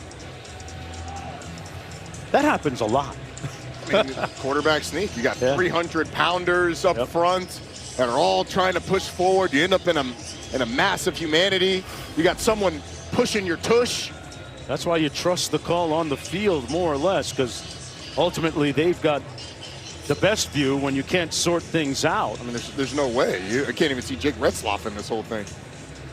See how far he goes. You can't see the goal line. I'm not convinced that he gets across, but I'm also not convinced that he doesn't. Yeah. And so I'm pretty sure the call on the field will be upheld, and Tulane, pending the extra point, will go into halftime up 17 on North Texas. How shocked are you that North Texas has only scored 7 points in the first half? I'm pretty surprised. Q, you had a front row seat to that, didn't you? I did, in the drizzle down here. I thought he scored the touchdown. I thought he was clearly over. Now, obviously, we may not have a view that can confirm that, but yeah, I thought the touchdown. And then think about that. Unanswered points in this game could be just gigantic. Yes, so far, 23 unanswered points for the Green Wave. Remember, UNT scored on its opening drive of the game. We have a timer on this replay. There's a lot of action down on both sidelines. Guys are hot. Almost 3 minutes on the replay. Well, with so much on the line, you can understand them wanting to get it right. You can. They're still looking at it. There's just no way you can't find the football at all. I don't think there's any way you can overturn this. I'd like to see them with all the technology we have. Put a computer chip in the football and use laser technology to see if he crosses the line. Hey, it's important. After review, the ruling on the field is upheld. Touchdown. There it is. So the kick's the extra point to end the first half. A chance to make it a 17-point lead with 23 unanswered points by the Green Wave. For halftime for North Texas is going to be all about Eric Morris steadying his team and instilling the belief that they can get back in this thing despite a lot of things in the first half not going their way. Like Caleb Hawkins being injured on the opening series of the football game on the first several plays, and then fumbling, which led to a score. North Texas has turned it over 2 times. Tulane has converted it into 14 points. The winner of this one goes to the college football playoff. We're at halftime. Let's go to the studio. Week. Welcome back to the American Football Championship presented by LLH Healthcare as part of Dr. Pepper Championship Week. From the Big Easy, it's 24-7. Tulane, the home team, leading as we get ready to start the third quarter. They'll have the football as well. The winner of this game pretty much guaranteed a spot in the college football playoff. Mark Jones, Roddy Jones, Quint Kesenick on the field in the shadows of the French Quarter. The party hasn't started yet, still 30 minutes to play. What does Tulane have to do to close this out, and conversely for North Texas to get back into this game? Well, Tulane gets the ball first, so if they're able to go and score a touchdown here, you can go up by 24 against an explosive North Texas offense. North Texas only ran the ball for 17 yards in the first half, only 115 yards of total offense. Got to find a way to run the ball and keep Drew Mestemaker clean. Green Wave will start 1st and 10 from their own 25-yard line as we check out the first half stats, brought to you by Venmo. Look at the numbers of North Texas, really sobering for them and their followers right now. Just 115 total yards, Roddy, a team that averaged over 500 per game. And it feels like the 4 sacks by Tulane have really sped up the clock of Drew Mestemaker, sped up what he's seeing in the pocket. He's getting a little bit of happy feet as well. After the play was over, personal foul, unnecessary roughness, receiving team number 42. The penalties have to distance the goal. It'll be first down. So they'll push it back to about the 12-yard line, where it'll be 1st down and 10. And of course, one of the big question marks lingering over this second half of play is whether Caleb Hawkins, the star running back, the guy that led the country in rushing yards, will he see any more action?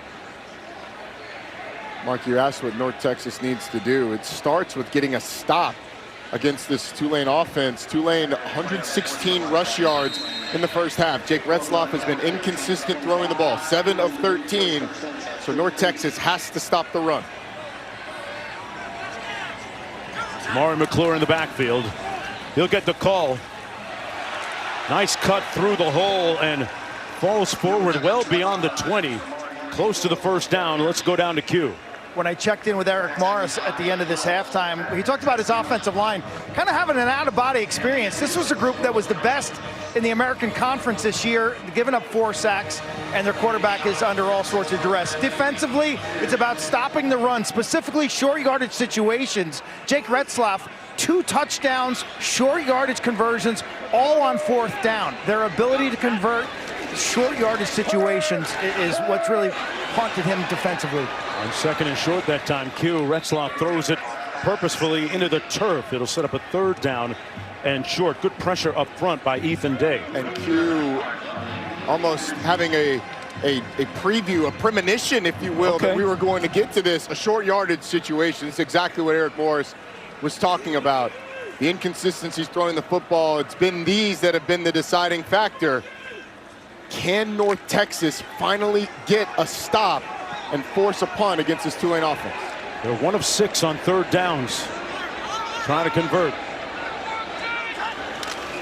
Retzloff will do it himself and pick up the 1st down.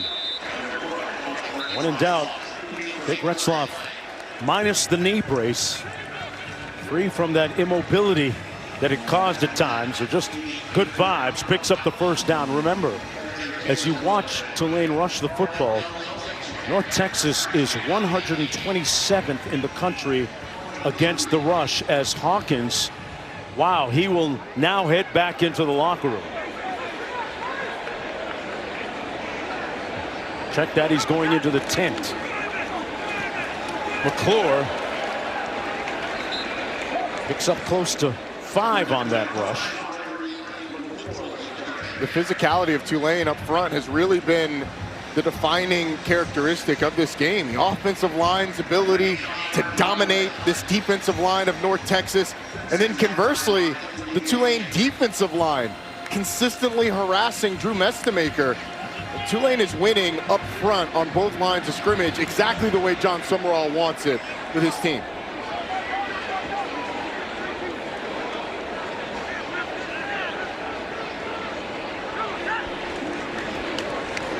Retzloff hands it off to Gordon. Gordon keeping those legs moving, and wow, he ends up close to the 1st down marker there. That approximation line we have in the field. Kenton Allen finally making the tackle for the Mean Green. Sets up 3rd down and short. Another 3rd and short. Will we get another quarterback sneak? They did it to end the half. Scored a touchdown on that 4th and inches, 4th and goal from probably the 6-inch line. Then they did it earlier on the 3rd and short.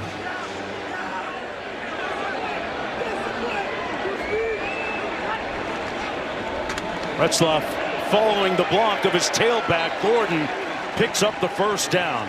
Boy, has his running game been vital to them today. It has been. He kind of gave us a wink and a nod that it was going to be, but the thing is, the offensive line has created these holes.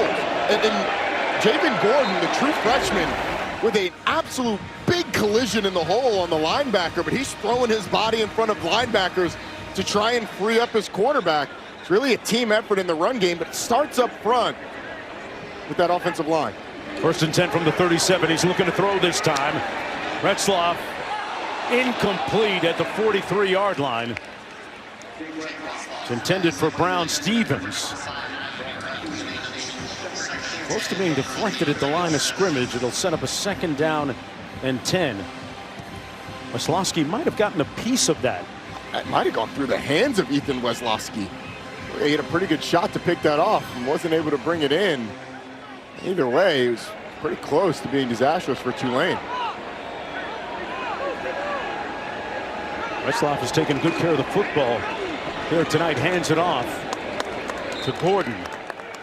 Picks up about 3 yards on the play. Remember last week in their win against Charlotte, Retzloff did turn it over a couple of times, threw a couple of interceptions, but his discernment has been on point so far here tonight. Threw a couple of interceptions last week. Tried to throw a couple more. Charlotte dropped a couple. Yeah. But this 3rd and long, this is where North Texas has to get off the field. They haven't been able to stop Tulane on 3rd and shorts. Motion the back in the backfield to try and get a tell on man or zone. It looks like zone coverage pre-snap. They've converted twice tonight on 3rd down. Retzloff pulls wide open at the 43. Brown Stevens picks up another 1st down. A good gain and a decisive, authoritative throw by Retzloff. I'll tell you what, Anthony Brown Stevens, if he just keeps running, there's nobody deep. He actually, because of the route, works himself back towards the Tulane defenders. A complete busted coverage by North Texas and a fumble. It's on the ground, it's still loose, and looks like Retzloff actually pounced on it. Wow, big time miscue. Didn't cost them though. Ball never got off the ground. A strange exchange there. Jack Hollifield just drops the ball as he's trying to snap it, and then it gets kicked around. That is weird. North Texas has a great opportunity to get on it. Did they ever? There is nothing going North Texas's way today. It's what it feels like. Almost thought it was they're trying to set up a fumble rooski or something. That was a weird snap. 2nd and 11. Pascuzzi in motion. They hand it off to McClure.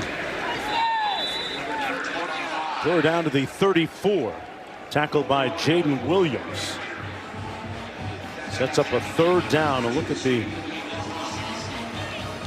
total plays and number of times Tulane has been in the opponent's territory.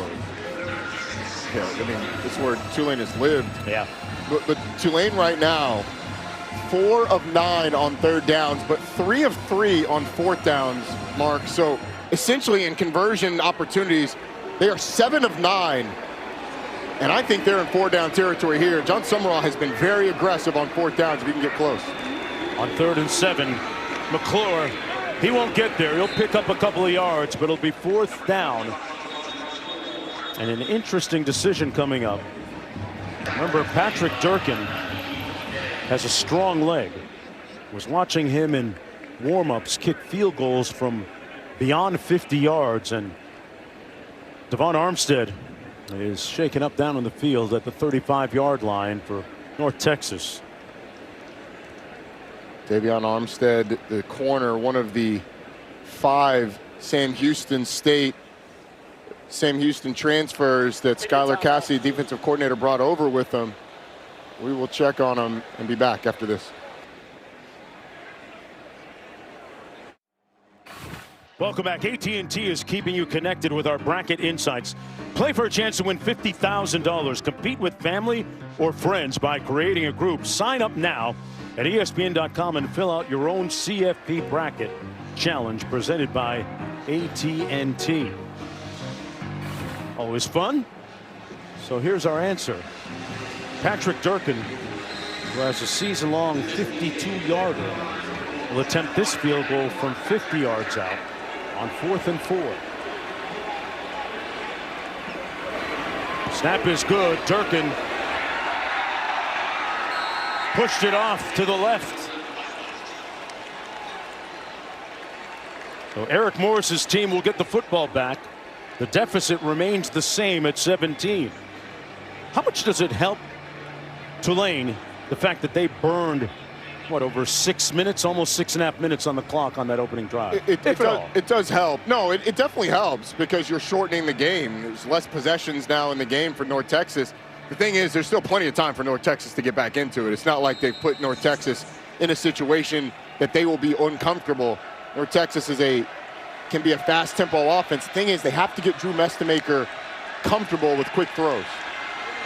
Rolls out of the pocket. Mestemaker going to use his legs and hit right at the sideline, out of bounds by Chris Rogers, who we had a great visit with yesterday. And a late flag thrown. Did not see a flag initially. Because well after the play, Johnny Dixon ends up pushing one of the Tulane defenders. Drew Mestemaker gets a shove out of bounds. I think that shove by Chris Rogers is fine. Drew Mestemaker's inbounds when it happens. Yeah. I mean, Drew Mestemaker missed the receiver early on that he could have dished the ball to.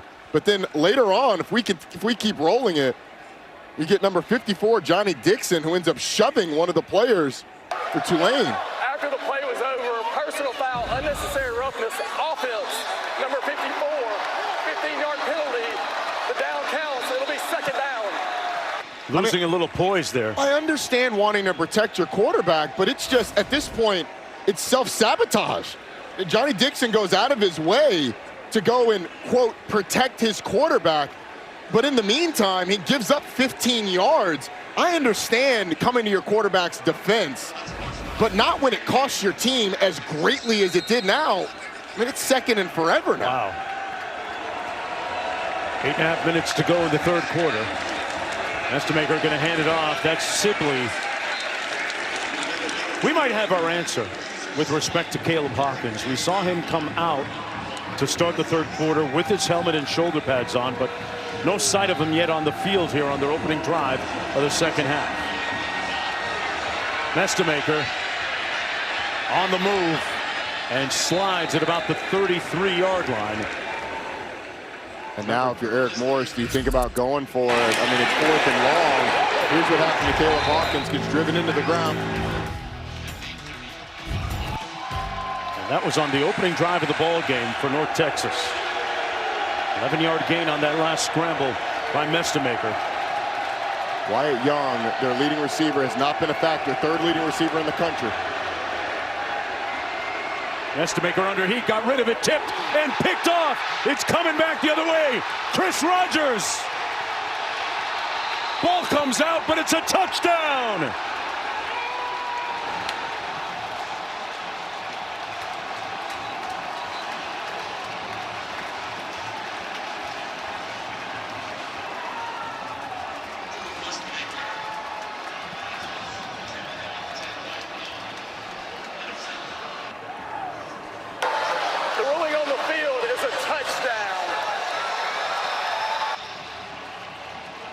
Chris Rogers, on a perfectly executed tip drill, snags it and takes it all the way back. Did he get in the end zone before the ball came out? You can't see where the ball is when Drew Mestemaker makes contact, but the ball goes out of the back of the end zone. This is a huge call, because if this ball is out, and when he's contacted, it looks like he is short of the end zone. If this ball is considered a fumble, it went out of the back of the end zone, it would be a touchback. North Texas would get the ball back. It doesn't look like he's in the end zone. It does not look like it, no. And the ball clearly comes out when he gets hit. Watch the hit by Drew Mestemaker. Ball's out there. If that contact happens prior to the end zone, I think the ball is out. And with the ball going out of the back of the end zone, it would be a touchback and go back to North Texas, and North Texas would get away with it. Wow, and look what happened in the wake of everything. Johnny Dixon being aided off the field by the athletic training staff.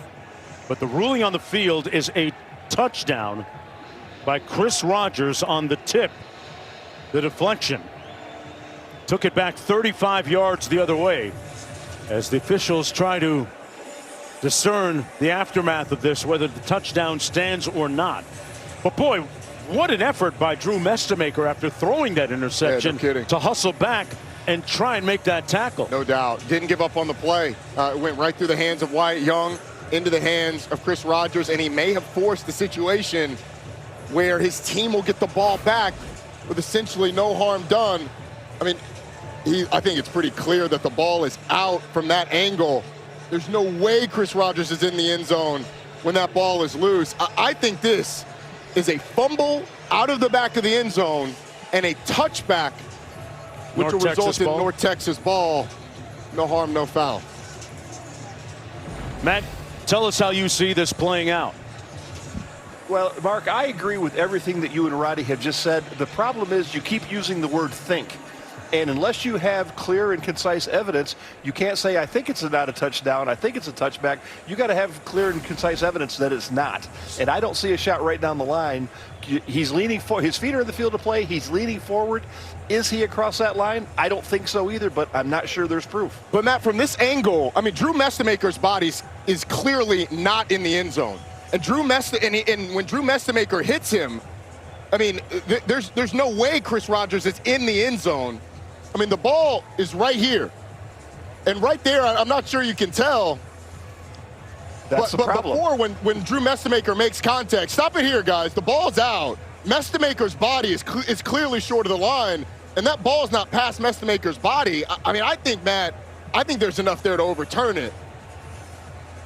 I don't disagree, but I can't say that it's clear and obvious. And again, I think it's a fumble. There's an official right there.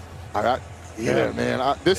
If this does not go North Texas's way, I mean, it's going to be really tough, because I believe that there's enough there to overturn this and consider it a fumble.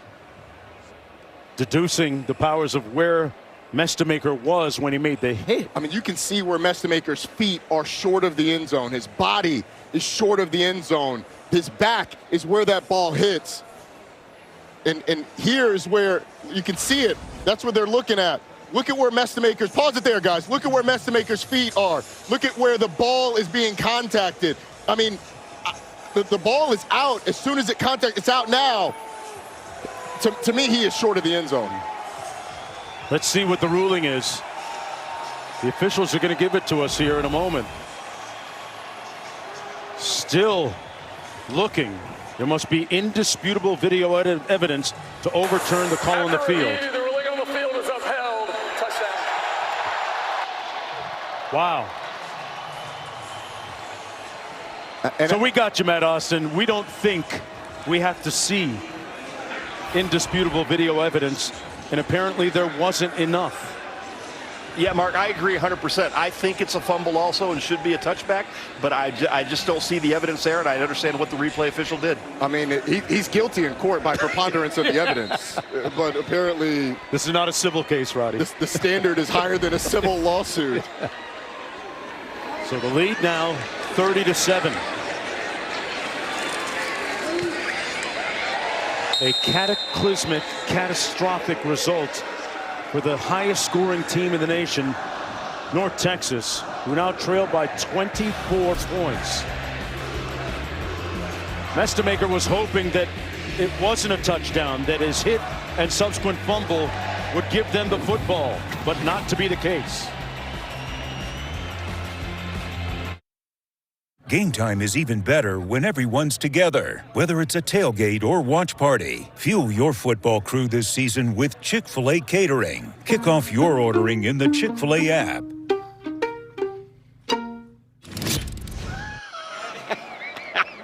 Yeah, really. I know. Yeah, Wyatt Young, man. Come on, bro. And welcome back. Tulane was able to be the beneficiary of that touchdown. The call on the field upheld. And Wyatt Young unable to make that catch, which led to that catastrophic turnover.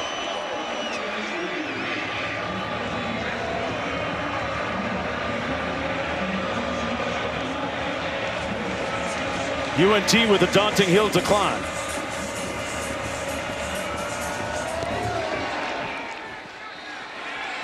Fair catch called by Carnes. It'll be 1st and 10 from the 25-yard line. Boy, let's go back to the studio. Mark, over on ESPN Sunbelt Championship, James Madison pulling away from Troy Sahir West. 10 tackles, 3 sacks, and that forced fumble leading the Dukes to a touchdown. 31-14 with under 2 minutes to go, and Troy coach Gerald Parker really upset about how that played out. That game on ESPN, a JMU win pushes them and their playoff odds to 55%. Mountain West right now, Boise State up 28-14 over UNLV. The year it's been for Dan Mullen at UNLV. Mestemaker complete and caught at the 37 by Cameron Dorner. This is College Football Playoff Rankings brought to you by AT&T. Well, the winner of this game is going to get one of those 2 spots that are now reserved for conference champs 4 and 5. The question is, who will the other one go to? Will it go to the ACC champ, or will it go to champion of the Sun Belt? A big run by Ashton Gray, bursting through that initial green wave of tacklers into Tulane territory at the 48-yard line. Right now, Tulane in the driver's seat, leading by 24 points.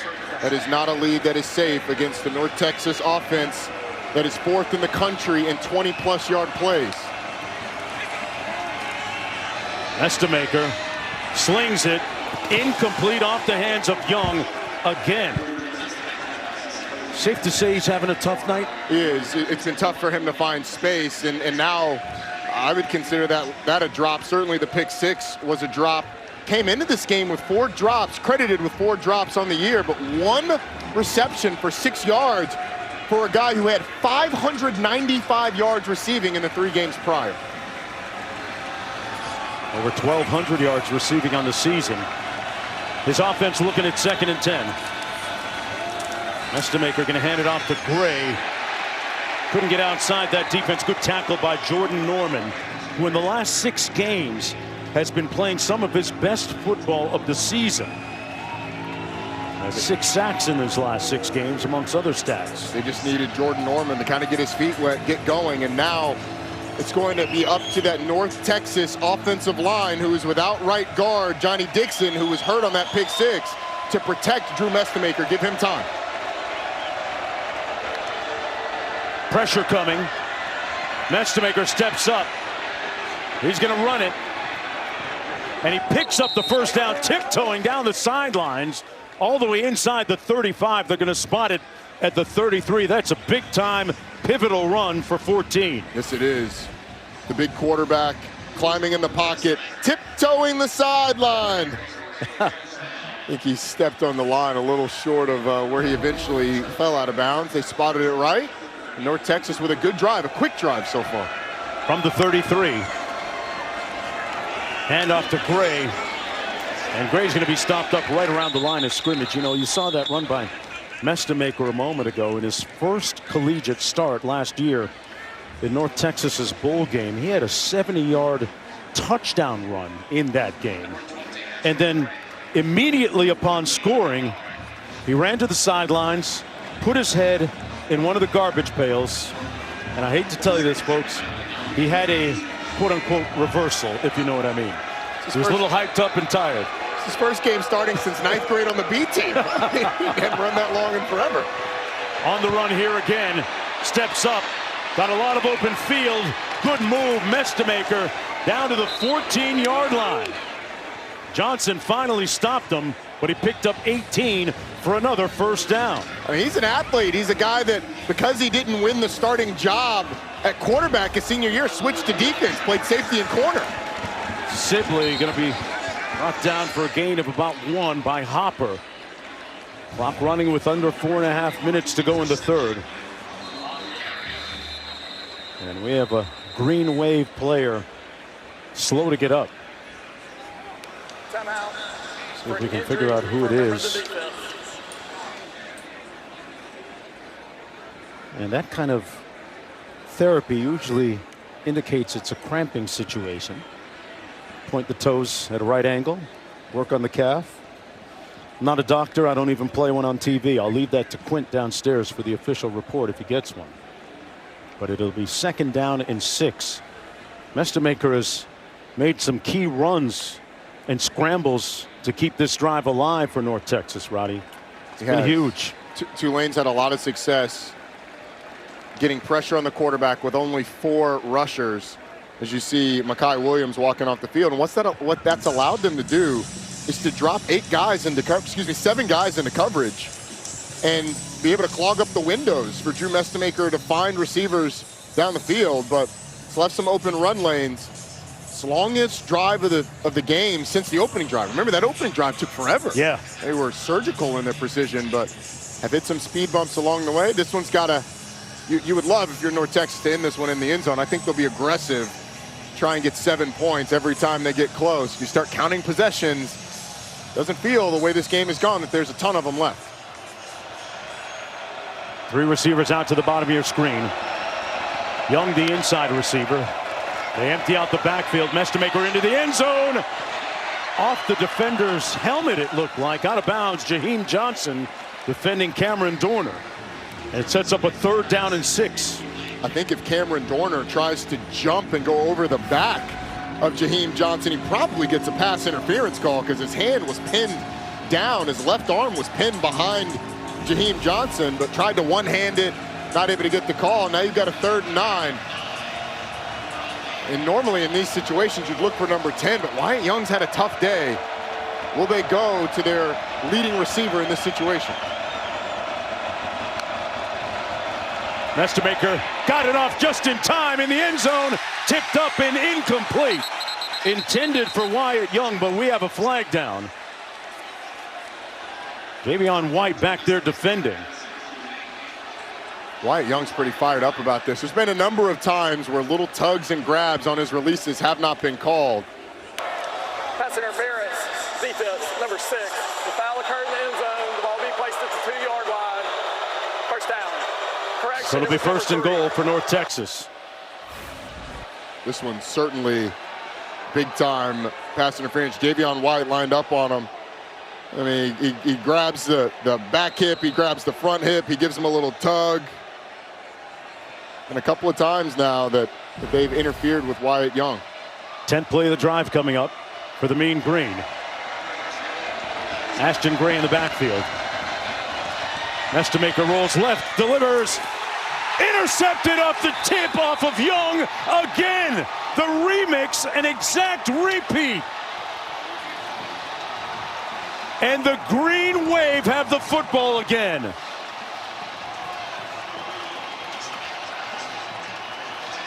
Jack Chenchu made the interception off the tip. I mean, the throw is behind Wyatt Young. It's way behind Wyatt Young, and it ends up right in the lap of Jack Chenchu. Talk about a bad day.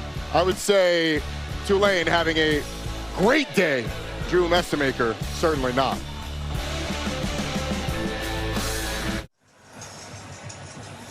Well, the prevailing storyline in this game is that of the turnovers and Tulane's ability to take advantage of said turnovers and turn them into points. 21 off of 3. And of course, there was the punt that went off of a North Texas player and recovered by Tulane. It'll be 1st and 10 from the shadows of their own goal line, just inside their own 1. Wow. That is defense 101. Huddleston's going to give them some free breathing room, it looks like here, unless we missed something on the offensive line. Not. The offense 100% of the time. Offside, defense with contact, 5-yard penalty, first down. 100% of the time when you're backed up inside your own 1, you go on 2. Because even if you jump, the ball moves back a fraction of an inch. You have to be aware of that as a defender. Great insight.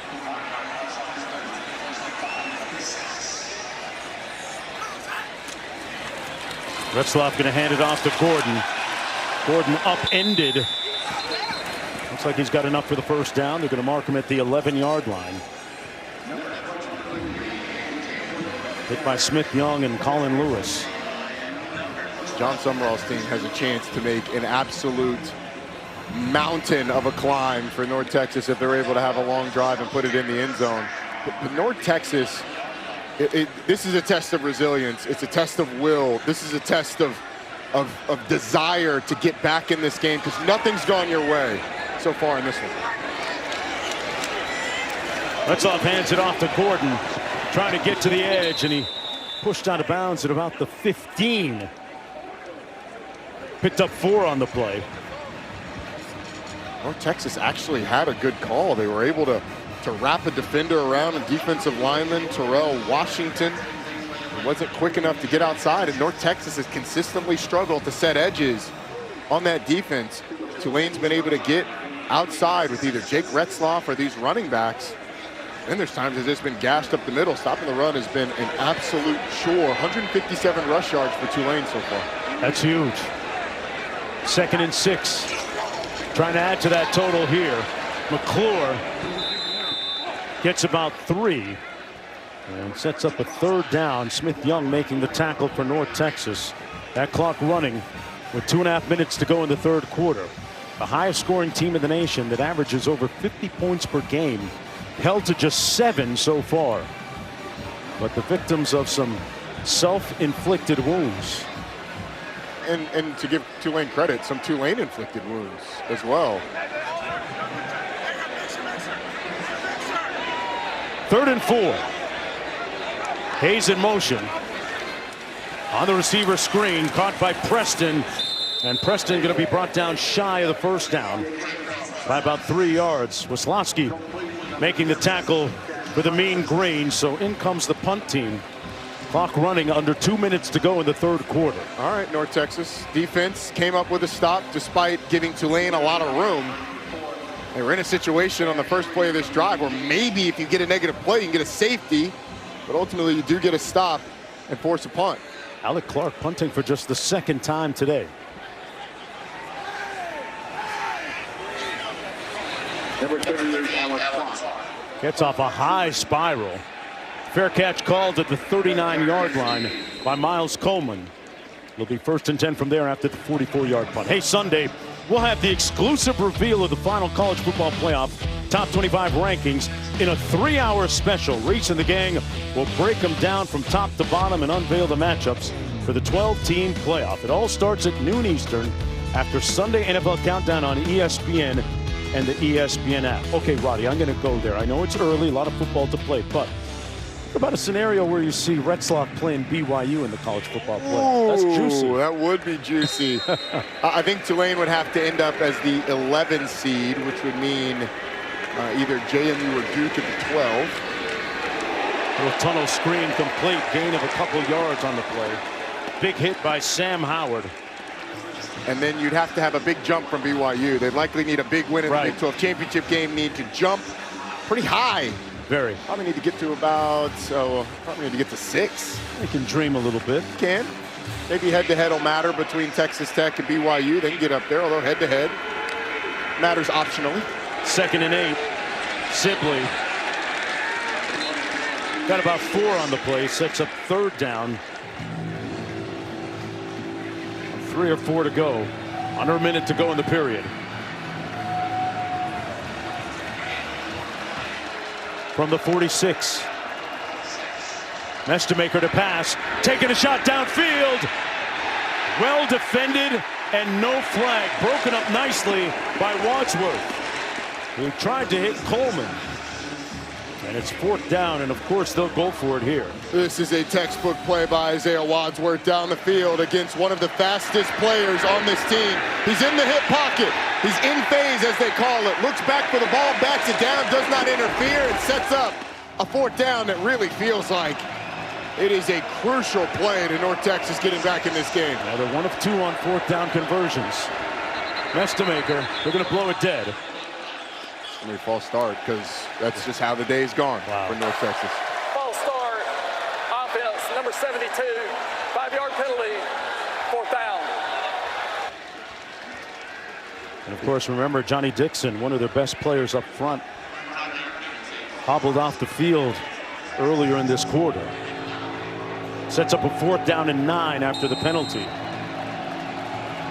And Wyatt Young's not on the field. He is right not, now. And they're going to send on the punt unit. Wow. Wyatt Young was not on that entire series. And North Texas punting the ball away. I'm a little surprised to see that. I was just going to ask you about that. You don't think you have to go for it here? Eric Morris is calling a timeout. He's got to be incredibly frustrated with the way this thing is gone. Yeah. You don't have to score a touchdown here. The thing is, if you punt the ball away, you are counting on some really short possessions for Tulane. Because is there time in the 4th quarter for 6 possessions? Tulane's going to get the ball 3 times. You need 3 stops. You need the ball 3 times. I kind of feel like this is a must-go-for-it situation, even on 4th and 9. But we'll see if Eric Morris rethinks and sends the offense out on the field. It looks like Drew Mestemaker's buckling the chin strap. Quinn has more. Q? Morris, the 40-year-old coach, a former wide receiver for Mike Leach and Texas Tech. Mark, he had the normal play sheet in the first half. He flipped it with a laminated play calling sheet in the second half, not using the cocktail napkin that the Pirate Mike Leach used to use on the sideline. But this guy is a coaching star in the future. Took the Oklahoma State job last week. Going to need the best of his playbook right now, Q. 4th and 9. Going for it. Mestemaker has his target open and caught. Miles Coleman on the loose. Miles into the end zone. That's how you strike on 4th down. Touchdown, Mean Green.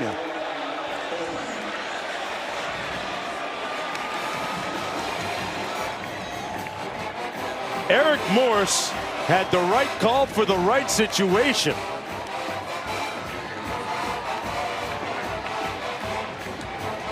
Mark, they called into their local pharmacy and got just what the doctor ordered, and now they will go for 2. Down 24 points prior to that play. If you get the 2-point conversion each time, you can tie it up with 3 touchdowns. Wyatt Young back in the game. There he is in motion to the bottom of your screen. Mestemaker into the end zone, batted away and incomplete, so they don't get the 2-point conversion. Isaiah Wadsworth made a nice play earlier, broke that one up too as well. But Miles Coleman and Drew Mestemaker have been making plays since grade school. So Miles Coleman is going to run a little post, and Tulane has two players that take the go down the middle of the field. I mean, those two guys are going to go away from Miles Coleman, leaving him wide open in the middle of the field. It's a good throw by Drew Mestemaker, and Miles Coleman does the rest, ending it in the end zone. A 4th and long, and North Texas able to score a touchdown. That's a career-long catch and run for Miles Coleman. Boy, you talk about timely, Very Roddy. timely. Yep. They were desperate. And right before that play, Quint told us about Coach Morris going to a different set of laminated cards. He got the right one. So 16 seconds to go. Laid down to 18, a couple of scores. Plenty of football to play. The winner of this game to the college football playoff. This is a de facto play-in game. Short kick at the 15. Oh, and a nice return out to the 37-yard line, and Zuberi Mobley. And Mark, you mentioned something just a second ago. Down 18. We were talking about possessions earlier. You're in a 3-score game, down 24. If you get all 3 2-point conversions, you miss one of them, you were in a 4-score game. And so now North Texas knows it's going to need 3 more possessions to get back in the game. Down 18. You still need 2 touchdowns and then another possession to get 2 touchdowns. You need a 2-point conversion in there as well, and then a field goal can win you the game. First and 10 seconds to go in the third quarter. Barnes in the backfield. Takes the handoff, puts his hat down, and crosses the 40.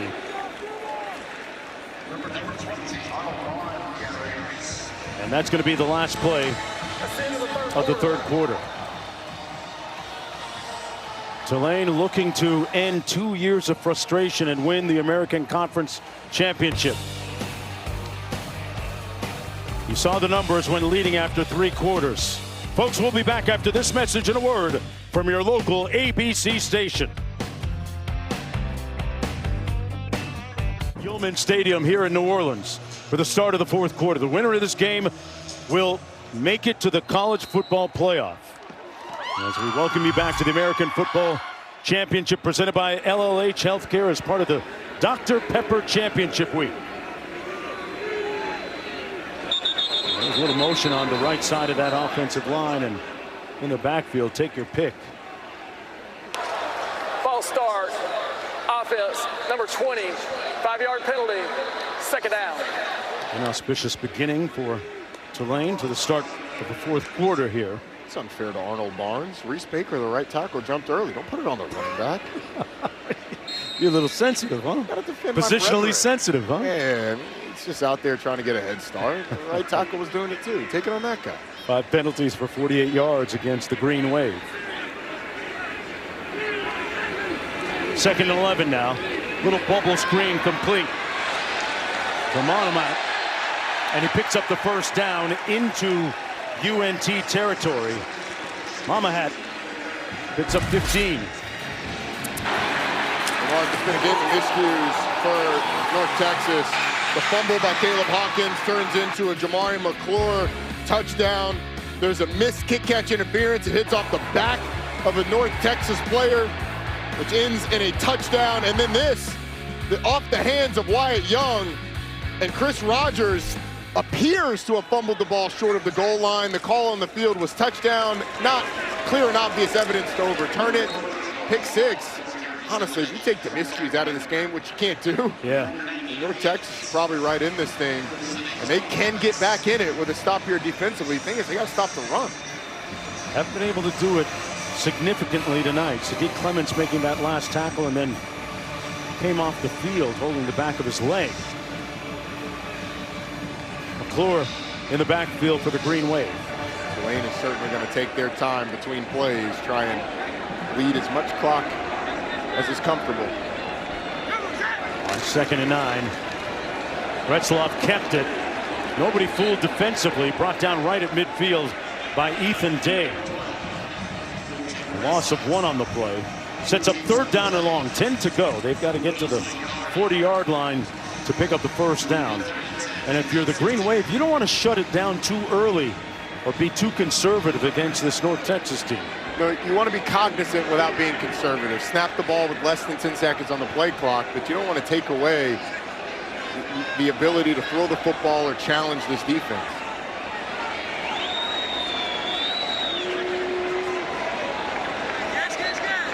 Play clock at 4. Retzloff underneath, complete, but short of the 1st down at the 45. Good tackle in the open field by Smith-Young on Gordon. He checked out of the backfield, 5-yard gain, but not enough. And the Mean Green will get the football again here with plenty of football to play. You got to operate one thing at a time. Stop, check. Now you need an offensive score. Going to need a couple more stops down the line, but you got the first. Alec Clark with his 3rd punt of the night. From his own 43, a high end-over-end punt for Landon Sides at his own 12. 88 yards away after that 33-yard punt. Drew Mestemaker trying to make some miracles happen here in the 4th quarter when we come back. Kevin Nagani in studio. Here's an update from the Mountain West Championship. JoJo Earl, the Wildcat, and UNLV cuts the lead 28-21. But Boise State answers. Sire Gaines going in for the score to make it 35-21 in the 4th quarter. Sun Belt Championship, James Madison beats Troy 31-14. Mark, back to you. All right, back here. Mean Green with the football at their own 12-yard line. With 12:20 to play. Trying to keep their college football playoff hopes alive. Mestemaker delivers a strike complete to Dorner, still on his feet, spins away, and up the sideline, steps out of bounds, right around the 35-yard line. And the Tulane player slow to get up behind the play. At the 13-yard line, it's Sam Howard, the heartbeat in so many different ways of that defense. Amazing story, young man that actually broke his femur, had a broken leg, a chip, and played just several weeks later. And so inspiring to his teammate all season long. Pulls guys up along the way with him.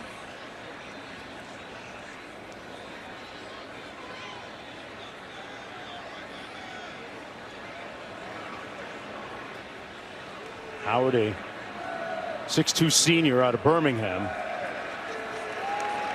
Great to see him get up.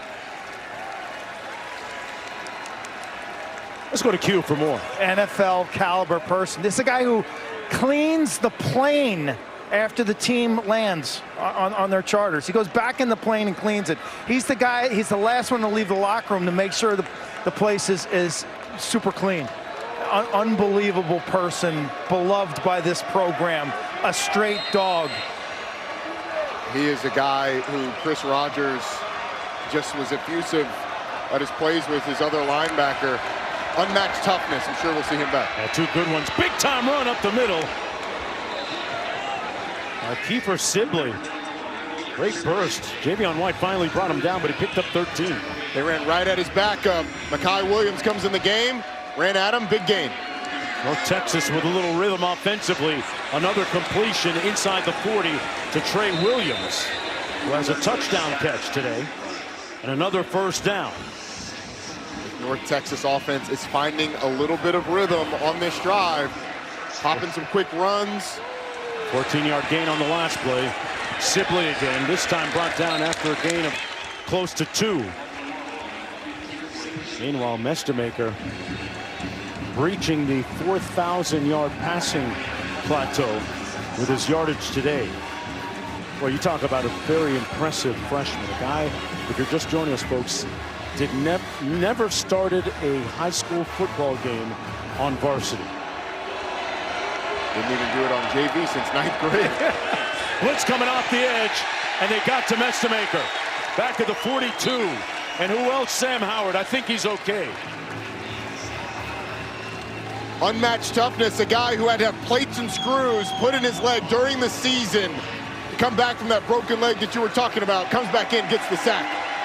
3rd and 13, Mestemaker right back with a completion to Trey Williams. And Williams pushed out of bounds by Chenchu. They're going to spot it at right around the 35, so we're looking at 4th and 7. Last time they went for it on 4th down, they scored a 59-yard touchdown. And they bring the scorer of that touchdown, Miles Coleman, high school teammate of Drew Mestemaker, back in the game.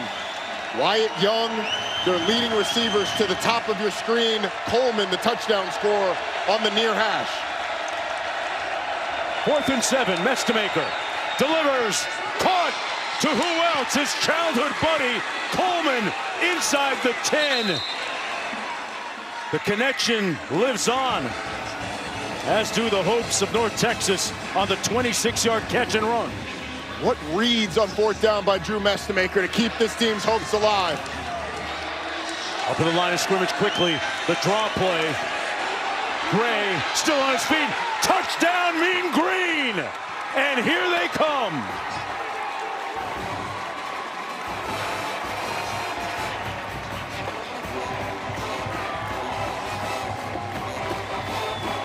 With lethal swiftness, they move it downfield in the end zone to make this game much more competitive and interesting. Another 2-point conversion. Remember, they were down 18.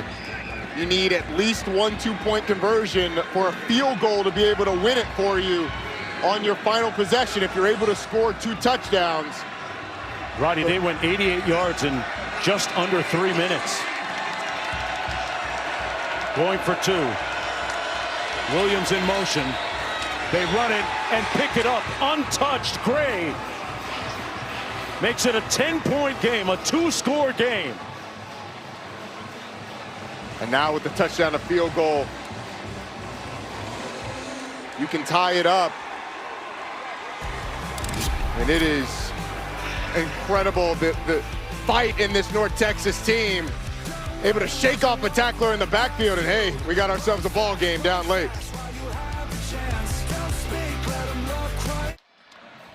Sunday we'll have the exclusive reveal of the final college football playoff top 25 rankings in a 3-hour special. Reese and the crew breaking it down like a fraction from top to bottom, unveiling the matchups for the 12-team playoff. It all starts noon Eastern after Sunday NFL Countdown on ESPN and the ESPN app. And one of the 2 teams on the field here tonight will be in one of those brackets when it's revealed on Sunday.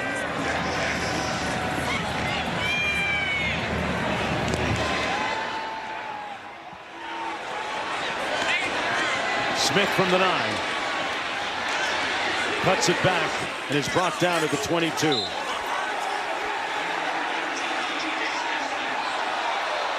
A little bit of action going on post whistle.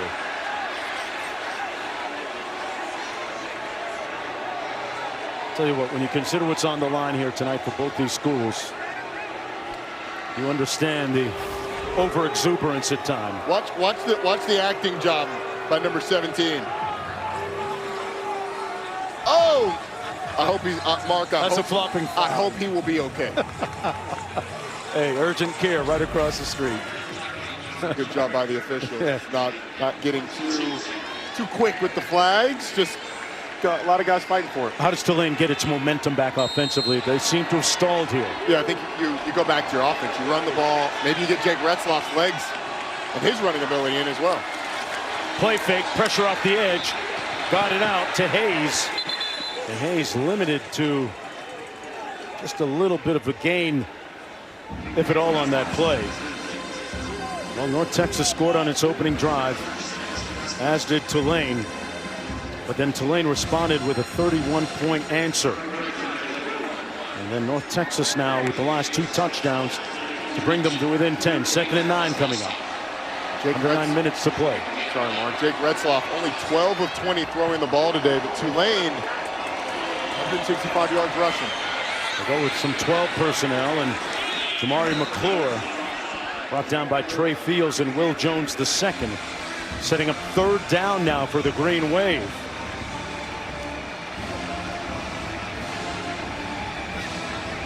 You're in a situation where you are likely throwing the ball. Honestly, the guy that's been most consistent tonight, who's been the biggest playmaker tonight for Tulane, has been Garrett Mamahat. He is not in the game currently. Texas is taking their time substituting. 7 on the play clock. It's under 5. Retzloff out of the shotgun. Surveys, pulls, almost picked, and right into Lewis Jr.'s arms. Wow! He's been working on his chip drill.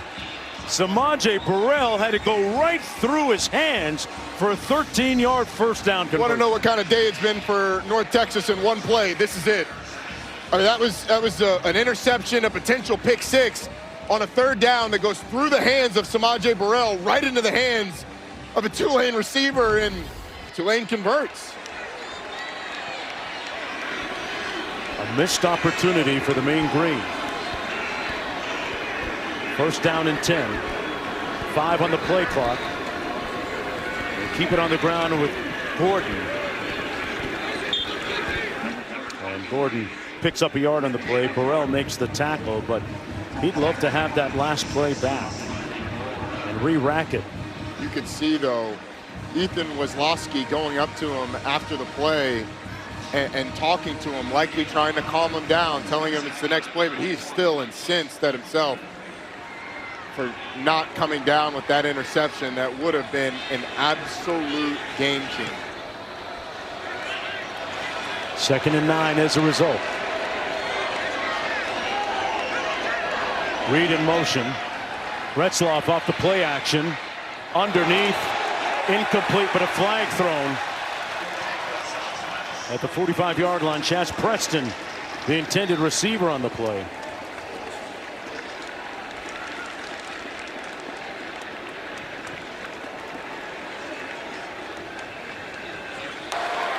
Pass interference. Defense, number 6. 15-yard penalty. First down. This is exactly what Tulane wanted. It's up here in the top left. Trey Fields grabbing the back hip of Chaz Preston. It's just enough to draw the flag. This is exactly what Tulane needed, though. A drive that took some time, got a couple first downs. A little over 6.5 to go. Between the tackles down to the 41-yard line is McClure. Tell you what, the ground game has been a big part of their success tonight. The Green Wave have rushed for 168 yards. Now up to 172 after that last carry. Clock running, approaching 6 minutes to go. And that was, going to the game, one of the weak spots of North Texas. Ranked 127th against the run. 5 on the play clock, and they finally snap it. Retzloff with a whole bunch of real estate and sprints out of bounds at the 30-yard line. Another first down. He'll let you know about it, too. Got 11 on that run. Yes, he will. It's the in man on the line of scrimmage that he's reading, Ethan Weslowski, who just crashes down. And everybody sells out to stop the running back. They haven't used Jake Retzloff in the zone read game much at all today. They pull it out at just the right time and convert another first down. And now it's desperation time for North Texas. You have to have a stop. You cannot let Tulane get another first down. Hayes in motion.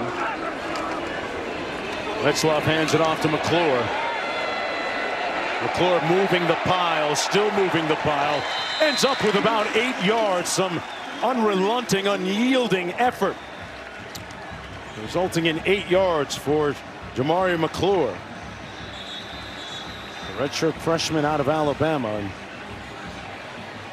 slow to get up. With under 5 minutes to go, Tulane with its full complement of timeouts remaining. The winner of this game will move on to the college football playoff. as we take a look right now at our Nissan Heisman Watch. Well, the two guys to the left of the screen square off tomorrow in a 1-versus-2 matchup in the Big Ten championship game. Could the winner of that game, the winning quarterback of that game, win the Heisman Trophy? Is it for the Heisman, or does the next guy over, Diego Pavia, who had an incredible finish to the season, does he continue his magical story with some hardware in New York? The guy I think should win, it's the guy on the far right, though. Okay. Jeremiah Love's been the best offensive player in the country all year long. He's been electric. He splits carries with Jadarian Price, an excellent back of his own right. If he didn't have another guy that was really good to split carries with, he might have 1,900 or 2,000 yards, because it would have meant more carries for Jeremiah Love. But Jamari McClure is the guy who's running the ball tonight. 119 yards rushing for the freshman, who has really emerged as the season has gone on. Yeah, we came in talking about Caleb Hawkins of the Mean Green, but that guy right there has been the story. McClure with an outstanding day on the rush game. And Mark, John Summerall told us yesterday, how you leave a place is just as important as how you got here. And he talked to us about the fact that before the season, he sat down with his team and talked about finishing. Didn't think they finished well last year with the loss in the American Conference Championship game. He told them, hey, look, guys, here's what's going to happen. If we have a good year, you guys are going to get offers. I'm going to get offers. There's going to be noise. Sure enough, they've had a great year. He's on his way to Florida after the season's over, but his team wants to finish. Retzloff hands it off. And another first down run by Gordon this time, as they continue to bleed out the clock. A gain of 5. And you know, in this day and age of the transfer portal, where you have to really get to know your teammates quickly, John Summerall had a great plan. He has something called the Break Bread Brother Program, where players are asked to sit next to a polar opposite player and then stand up in front of the team after a couple of hours and tell the story and the life of the football journey of said player they sat next to. And it's a good way for the team to get to know everybody and pull for each other. It's a lot easier when you know each other's story. Gordon on the ground picking up a few yards. He's been an incredible builder of culture, as Eric Morris will take his second time out. And his team, if they finish the way he wants them to, is going to end up with a trip to the college football playoff.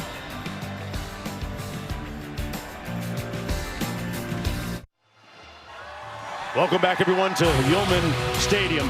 Hey, UFC 323 is tomorrow in Las Vegas, with a stacked card highlighted by 2 title fights. The bantamweight and flyweight belts are on the line. The prelims begin at 8 Eastern, with the main card at 10 Eastern on pay-per-view. Buy it at ESPNplus.com/PPV. Mark Jones alongside Roddy Jones, Quintesnik down on the field. John Summerall's Tulane Green Wave, just 347 away from a berth potentially in the college football playoff, should they hold on to win here, with control of the football at the 14-yard line. Jamari McClure in the backfield. 2nd and 7. McClure with 2 hands on that football, as you see the UNT players trying to rip it out. And North Texas going to call a timeout. Timeout, North Texas. That's their 3rd charge timeout of the half. It'll be 30 seconds. If North Texas gets a stop here, Tulane kicks a field goal, you're still only down 13. Now, you don't have any timeouts. There will be somewhere around 2 minutes, a little under 3 minutes left. So there'll be 2 minutes, 40-something seconds, maybe a little under 3 minutes we'll go with left in the game. It's not completely over. You don't have time. You need an onside kick, likely as well, because you don't have time to stop you can't stop the clock because of no timeouts. But this thing could get interesting with a stop here and a quick North Texas score. Eric Morris is certainly hoping for that opportunity. Ball at the 13, 3rd and 6.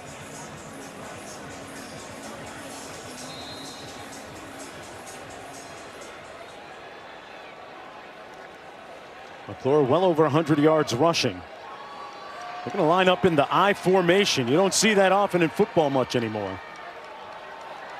Retzloff hands it off to McClure. And he's going to pick up about 2 yards, but short of the first down. Sadiq Clements making the tackle.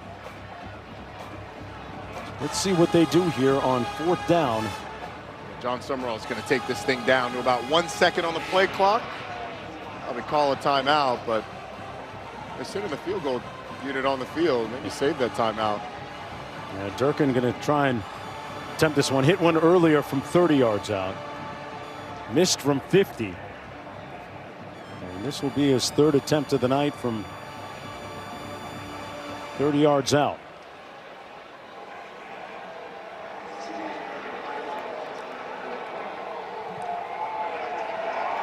And the deficit for UNT is up to 13 with just under 3 minutes to play. You know, one of the things that stood out about John Summerall in our meeting was how he was running. It seemed like he was running face first into the challenges of this week. It was in Gainesville on Sunday to be announced as the new head coach of the Florida Gators.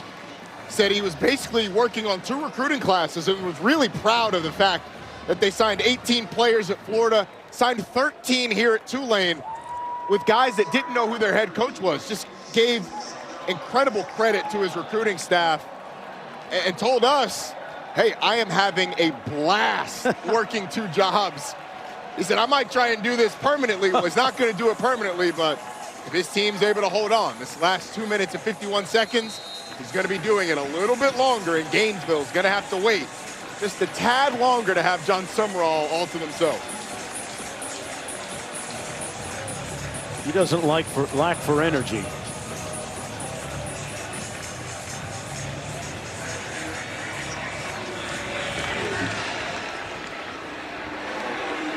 They boomed this out of the back of the end zone.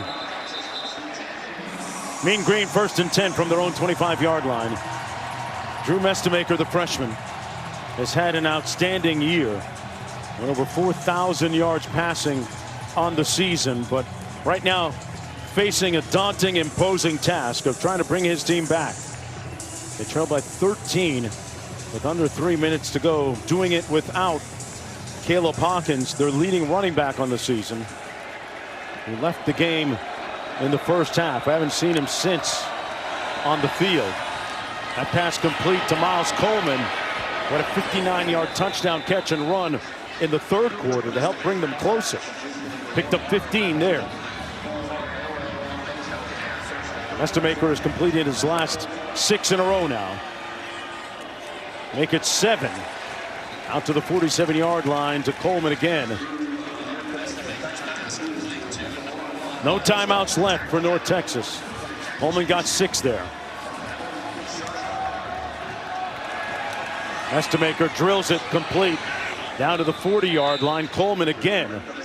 3rd consecutive reception.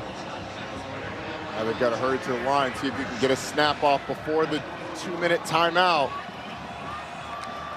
They're going to get one more play in, then get the benefit of the 2-minute timeout.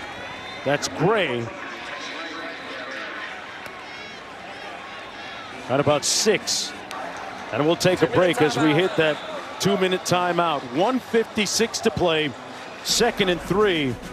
North Texas trying to summon up a last gasp effort.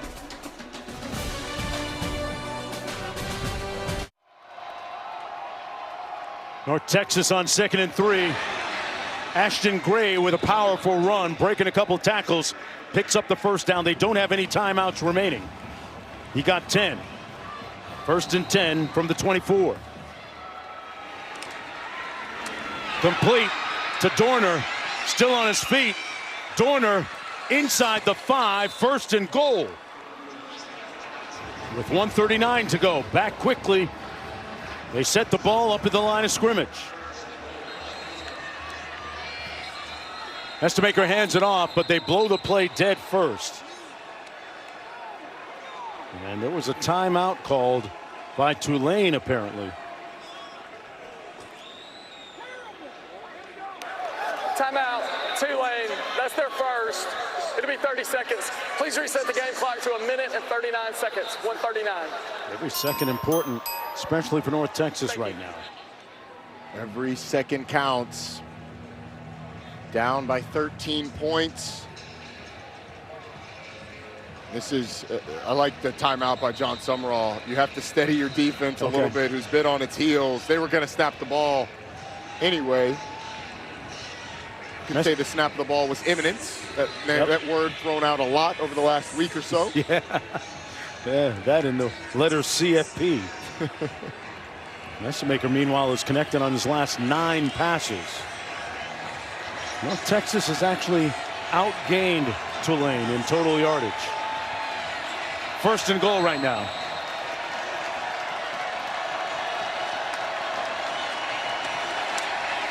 Messemaker hands it off. Nowhere to go for Ashton Gray. Led by a group of tacklers there. I don't know why you run the ball there. I mean, the clock is running. At least an incomplete pass stops the clock. I think you're trying to catch Tulane off guard, but I don't know that the risk is worth the reward. A lot of time going off the clock. They are losing precious seconds because of that failed running play. Messemaker pump fakes and then throws it away. Didn't have a man open. Wyatt Young was his closest receiver. Well, he actually had Wyatt Young wide open in the back of the end zone. It just happened kind of late. Drew Messemaker, we talked about the poise of his coming into this game. That's been shaken some today. And that time, didn't see his star receiver wide open in the back of the end zone. And now, I mean, the timeout was taken with 1:39. So, but because of the run play, 30 seconds off the clock, you got to score a touchdown or have an incompletion. Third and goal. Blitz coming. Messemaker surveys. Pulls in the end zone, picked off. And that might do it. Jaheim Johnson.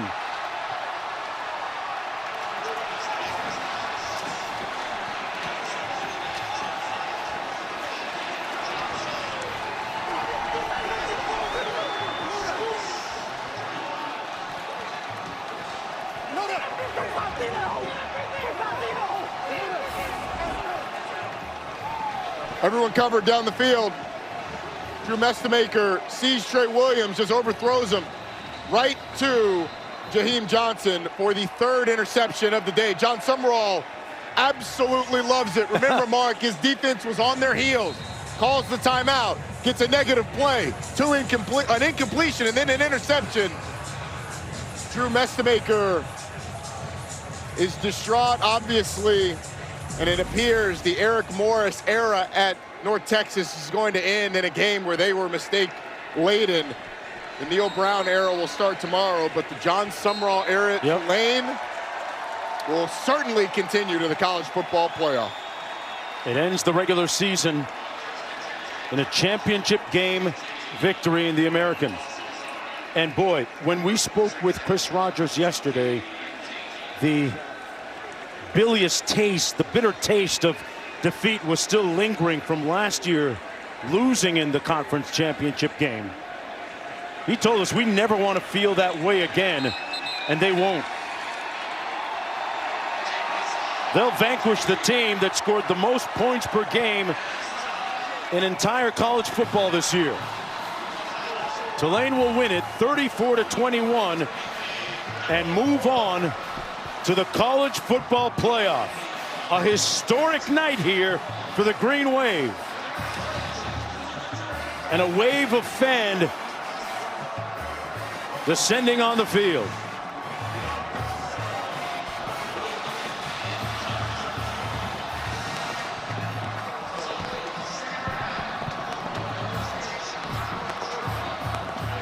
Tulane forcing 5 turnovers and holding North Texas to the fewest points this season. Let's go downstairs to Q with Coach Summerall. Coach Summerall, you just got doused 3 times by green Gatorade. What's it feel like? Amazing. I'm so proud of our players. They finished the job. Conference champions. Man, it's a player-driven team. It's all about the players, man. How did they do it, Coach? How did they keep this ship together with distractions looming? And we got great leadership. Sam Howard, Bryce Bohannon, man, player leadership. Like, good teams can be coach-led. Great teams have to be player-led. How would you describe the play of your quarterback, Jake Retzloff? Man, gritty. He got lucky on the one. Should have been a reception. But, man, I'm so proud of him. Proud of our whole team. What does this mean, Coach? What does this mean for Tulane football? It means everything, man. This is a football school, all right? And this stretch that we're on, I'm so proud of this university. I'm grateful I get to be here right now. You told us that how you leave a program is as important as how you enter. What type of statement did you and your team make tonight about how you leave? We're going to finish the job. Our players, coaches, we're all going to finish the job. Thank you, Coach. Congratulations. Thank you. Hey, RMFW.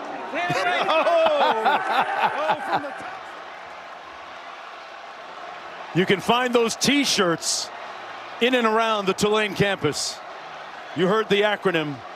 I'll let you figure it out. But for Coach Summerall, 4 years, 4 conference championship games, and victorious tonight to move on to the college football playoff.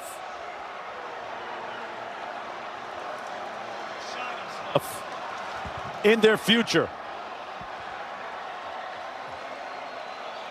What a night here in New Orleans.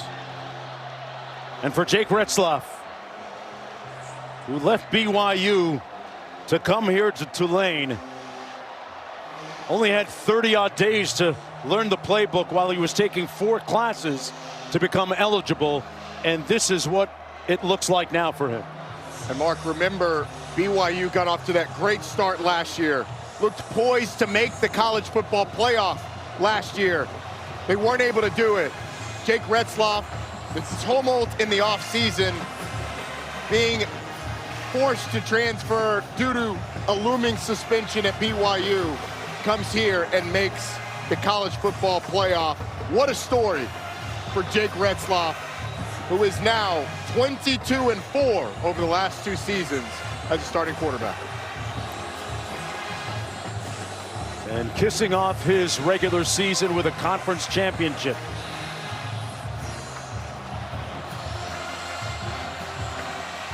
They improved to 11-2. Q right there with Jake Retzloff. Q? Jake, congratulations. Spin around here to my big guy, B-Mac. You show up in July, and here you are in December with a league championship. What emotions are you dealing with? It's been a heck of a year, a heck of a run. This team, I can't speak enough about the guys around me, man. To show up when I showed up and have these guys rally behind me, and they never had a doubt about it from game 1 all the way through. It's just been an unbelievable experience. Like, this team is one of one. This is a one-of-one ball team, and I'm just so proud of these guys, man. It's awesome. When we talked to you this week, you mentioned the knee brace coming off, and there was a smile. Yeah, there's a smile again. What did that mean in terms of your mobility and your ability to run? You saw it on that last long drive all the way down the red zone, man. I mean, to be able to pull that up the edge and get that first down, huge. It's what I do. Me and the running backs, we're a heck of a running back crew. Like, I'm one of them, they're one of me. So, man, we make our lives easier.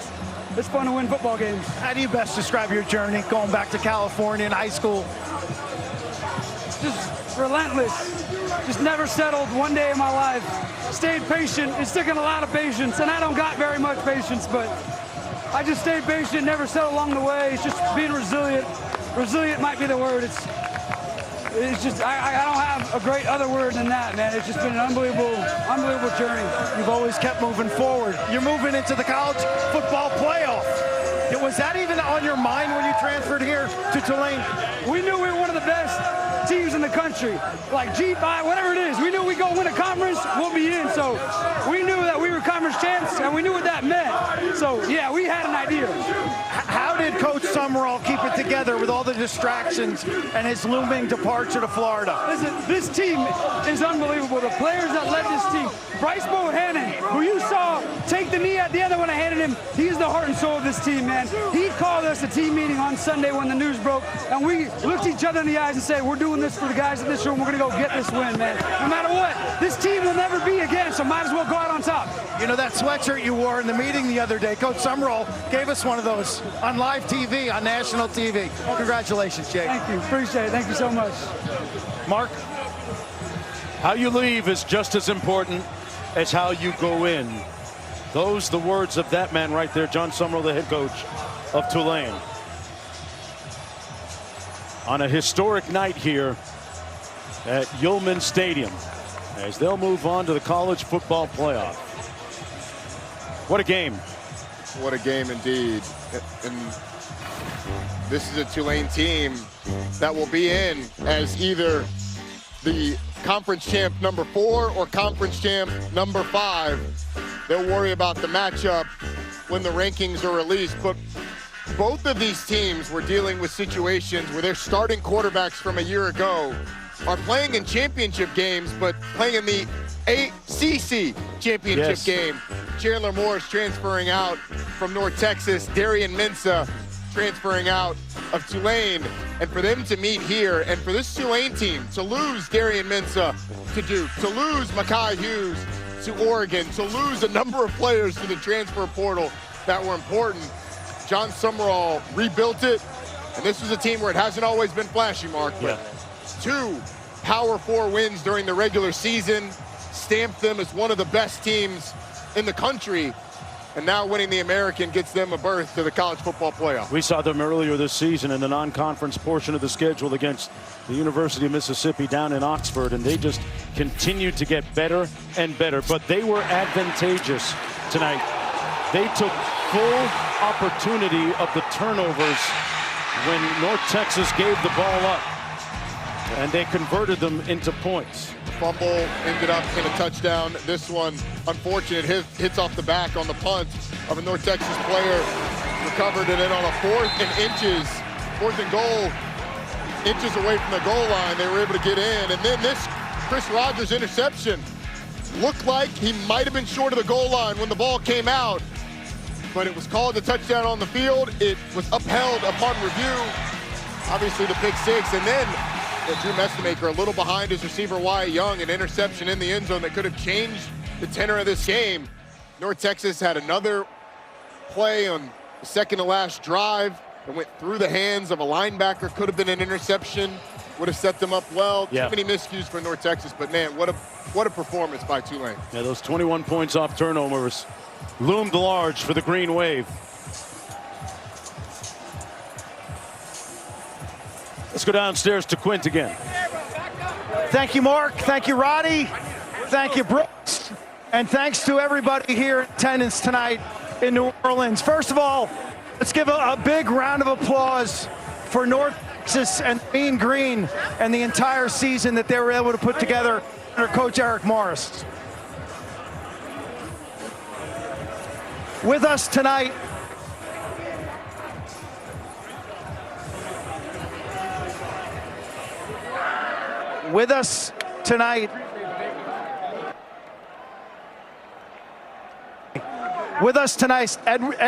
Edward Shaw and Kathy Shaw of LLH Healthcare. They're the primary sponsors of the American Conference, and their generosity went a long way to this game tonight. And we're joined by the commissioner of the American Conference, Tim Pernetti. Tim's here to present the hardware. Tim.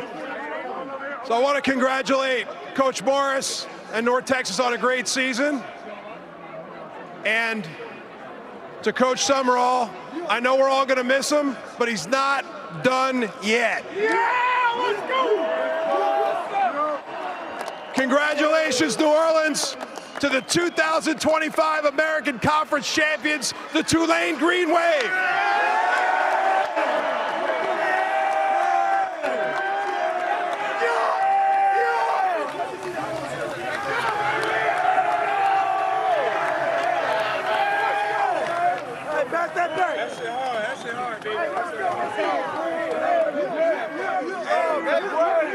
How do you best describe this moment, Coach?